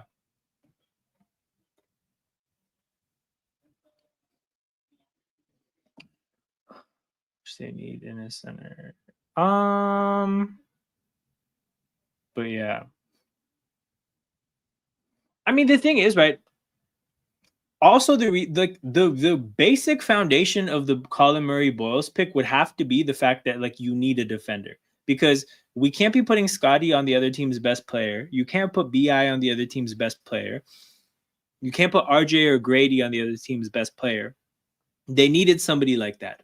So it's like, how there's like one issue voters in elections, people who vote for somebody strictly just based on one issue. It's like the Raptors made a one issue draft pick of like, yo, we need defense. We're going to go get defense. And they got defense. So we'll see how everything else falls into place. Yo, if they draft Liam McNeely, that'd be really funny. Bring Liam McNeely to OKC. CMB has high basketball IQ. Bro, I'm telling you, I hope my reaction, I regret my reaction. But yeah, man, I was sick. I was sick. When he got drafted and they showed Chloe's highlights, I was sick. No, make the goddamn pick. Okay, Shams, you got anything interesting? Oh, apparently Sacramento's getting this pick. Ah, okay. Let's see what OKC got from Sacramento. Nick Clifford. Don't know who that is. Don't know ball. Wait, ain't this the guy who was like, if his team does this guy, you don't know ball on? Wait, what's that? Nick Clifford. Yeah. I forgot what team you said that for. If somebody, oh, I forgot that too. Hold on. What is this sham stuff? I won't click anything. Yo, all these poor man C and B going later in the draft. Yep, Nick Clifford. Okay. We're gonna hang out for a little bit longer. Okay, this was the pick that I identified as like the target because it's okay. It's an OKC pick. We're gonna hang around a little bit longer to see what OKC does with the pick. I don't buy that the Raptors are trading back into the draft, but we'll give it a little bit longer. So it's Nick and Sabonis.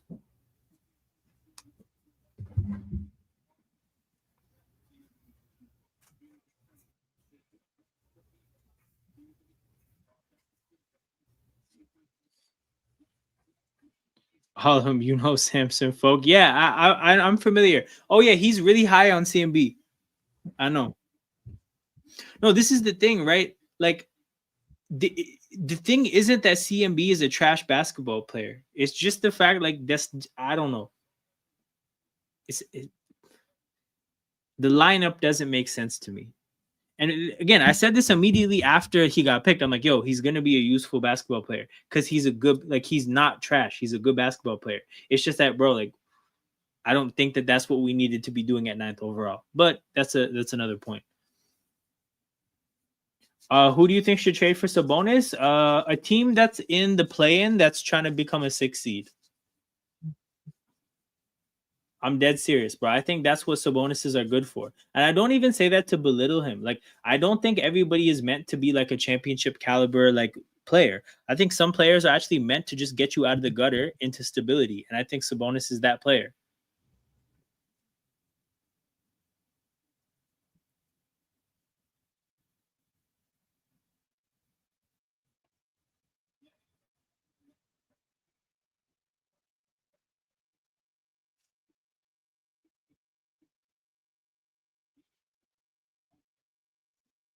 Nick Clifford, proposed trade to Sac. Okay, Orlando's making this pick. One of their last picks because they traded a bunch of them for Bane. So it is kind of an important pick for them. Yo, we don't have the Nick Clifford trade compensation yet. Jess, do you know what they got back for this pick?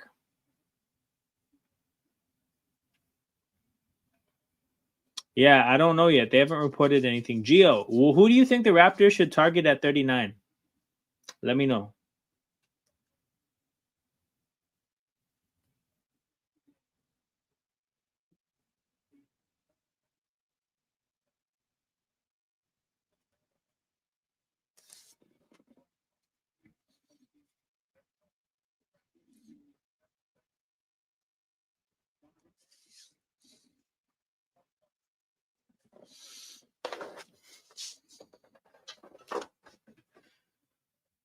They need a backup center who can shoot the three to give them options and improve spacing. Okay, so we need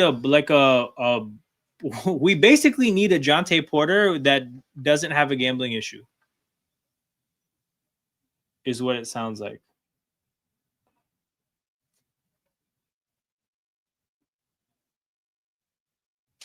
Okay, what's happening with this Orlando pick? These picks are coming in pretty quickly at this stage of the draft, which I'm grateful for.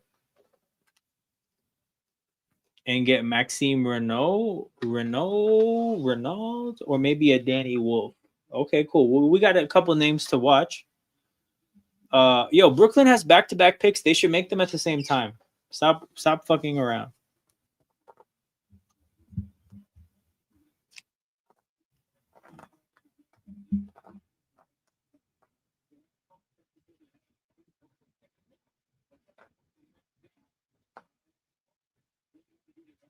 Yo, yeah, there's still no reporting on what OKC got back in that trade.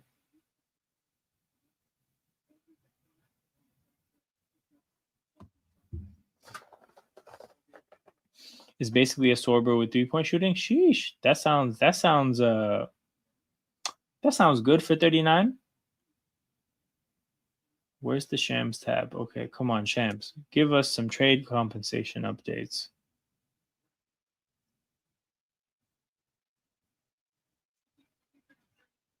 OKC Dynasty over. Let's fucking go. Oh, Orlando got Jace Richardson.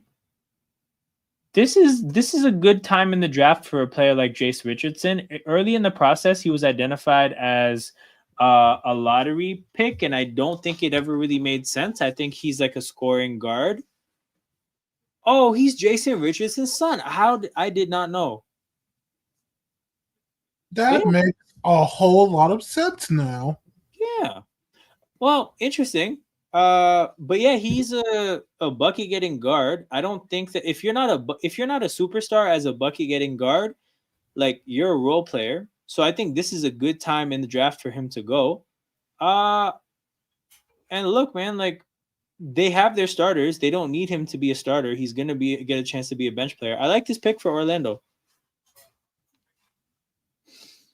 Ah, man, he went to the other side of Florida. Maybe everyone but the Thunder knew about the trade. Shit. Maybe, man. Maybe.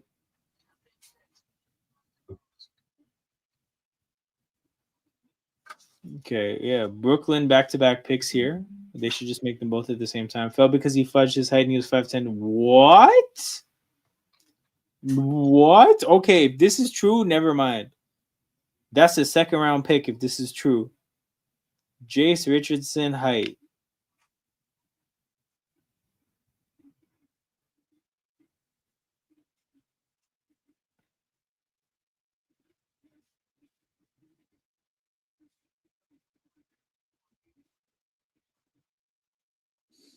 Oh, so I'm seeing he's 6'1" in shoes. So yeah, he's 5'10" without shoes then probably, or 5'11" without shoes.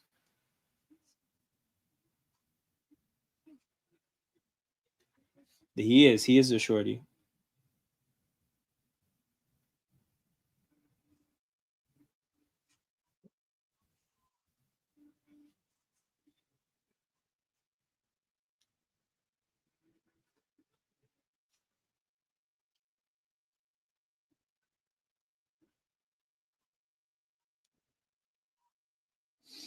But yeah, shit, man. We're here. Shout out to everybody tapped in. Make sure you guys hit the like button and subscribe to the channel. This watch along has been phenomenal. It's been a lot of fun. I'm glad we're here to go through these moments together. This shit is a lot more depressing if you're alone. But man, we're gonna learn a lot more in summer league. Yeah, I might do a whole 180 in summer league. You never know.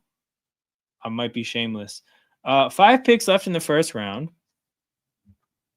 Honestly, I think I'm just gonna let this run until finding out what OKC got back, and then once we have that complete picture, then I'll probably tap out for the evening.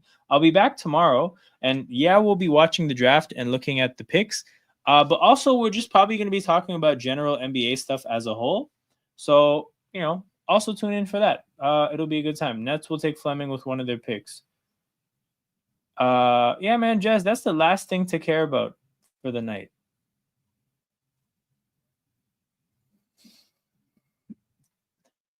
Let's see, man.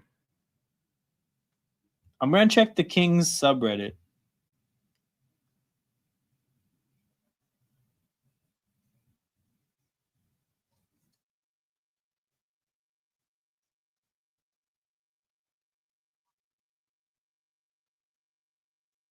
Whoa. The Kings traded their protected San Antonio first-round pick in 2027 is what I'm hearing. So, oh, why? the Kings have a San Antonio first round pick in 2027, which is protected 1-16, which means it only conveys if San Antonio makes the playoffs. If it doesn't convey, it turns into 2 second round picks in 2027. Clippers, yo, this is cap. This is big cap. So see, Jez, I went to the subreddit. I'll put it up here. Kings subreddit. Brother. New Kings traded their protected 2027 SA first round pick for if immediately rolls into 2 seconds if it doesn't convey. So yeah, basically Spurs probably are going to be a playoff team by then. So you guys are getting a late Spurs pick. But yeah, you know what this trade basically is like, hey, we don't have the roster spots to have this many young players. Let's kick this pick into the future.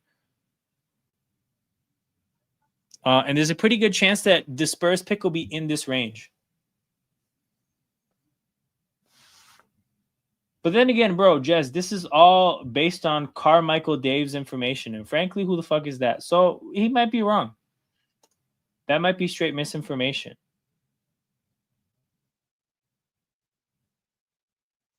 Is that true about Ochai? Nah, it's just he's trying to will it into existence. He's trying to manifest it.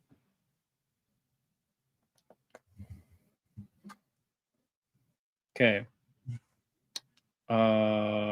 Yeah, man. Yo, can you imagine the Clippers trade for Ochai Agbaji after all they've been through?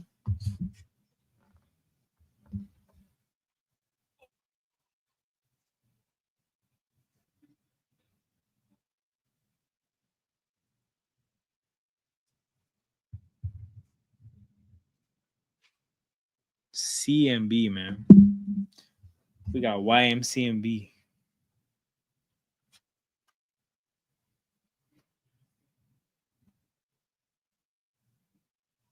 We can close this. That's definitely a night of the draft kind of thing. Oh, I get what you're saying. Yo, I just think that like if after everything the Clippers make that trade, like the thing is the number 30th overall pick is probably going to be a trash player, but Ochai has no chance of being like a difference maker necessarily. Like he's a good role player. But the 30th pick in theory has even a small chance, but a better chance than Ochai to be like a difference maker. So I don't know, man. If you're in the Clippers spot, I don't think you need another steady player because they have steady players. All right, yo. Anyways, this was fun, people. I'm out of here. Energy levels have hit an all-time low. But yeah, I'll be back tomorrow, same time, 8 p.m. We're gonna watch the second round. We're gonna talk ball. And it'll be a good time. So make sure you hit that like button, subscribe to the channel. Hopefully better than today. Hell yes, from a vibe standpoint. But yeah, hit that like button, subscribe to the channel, and I'll see you guys tomorrow. Big up. Big up.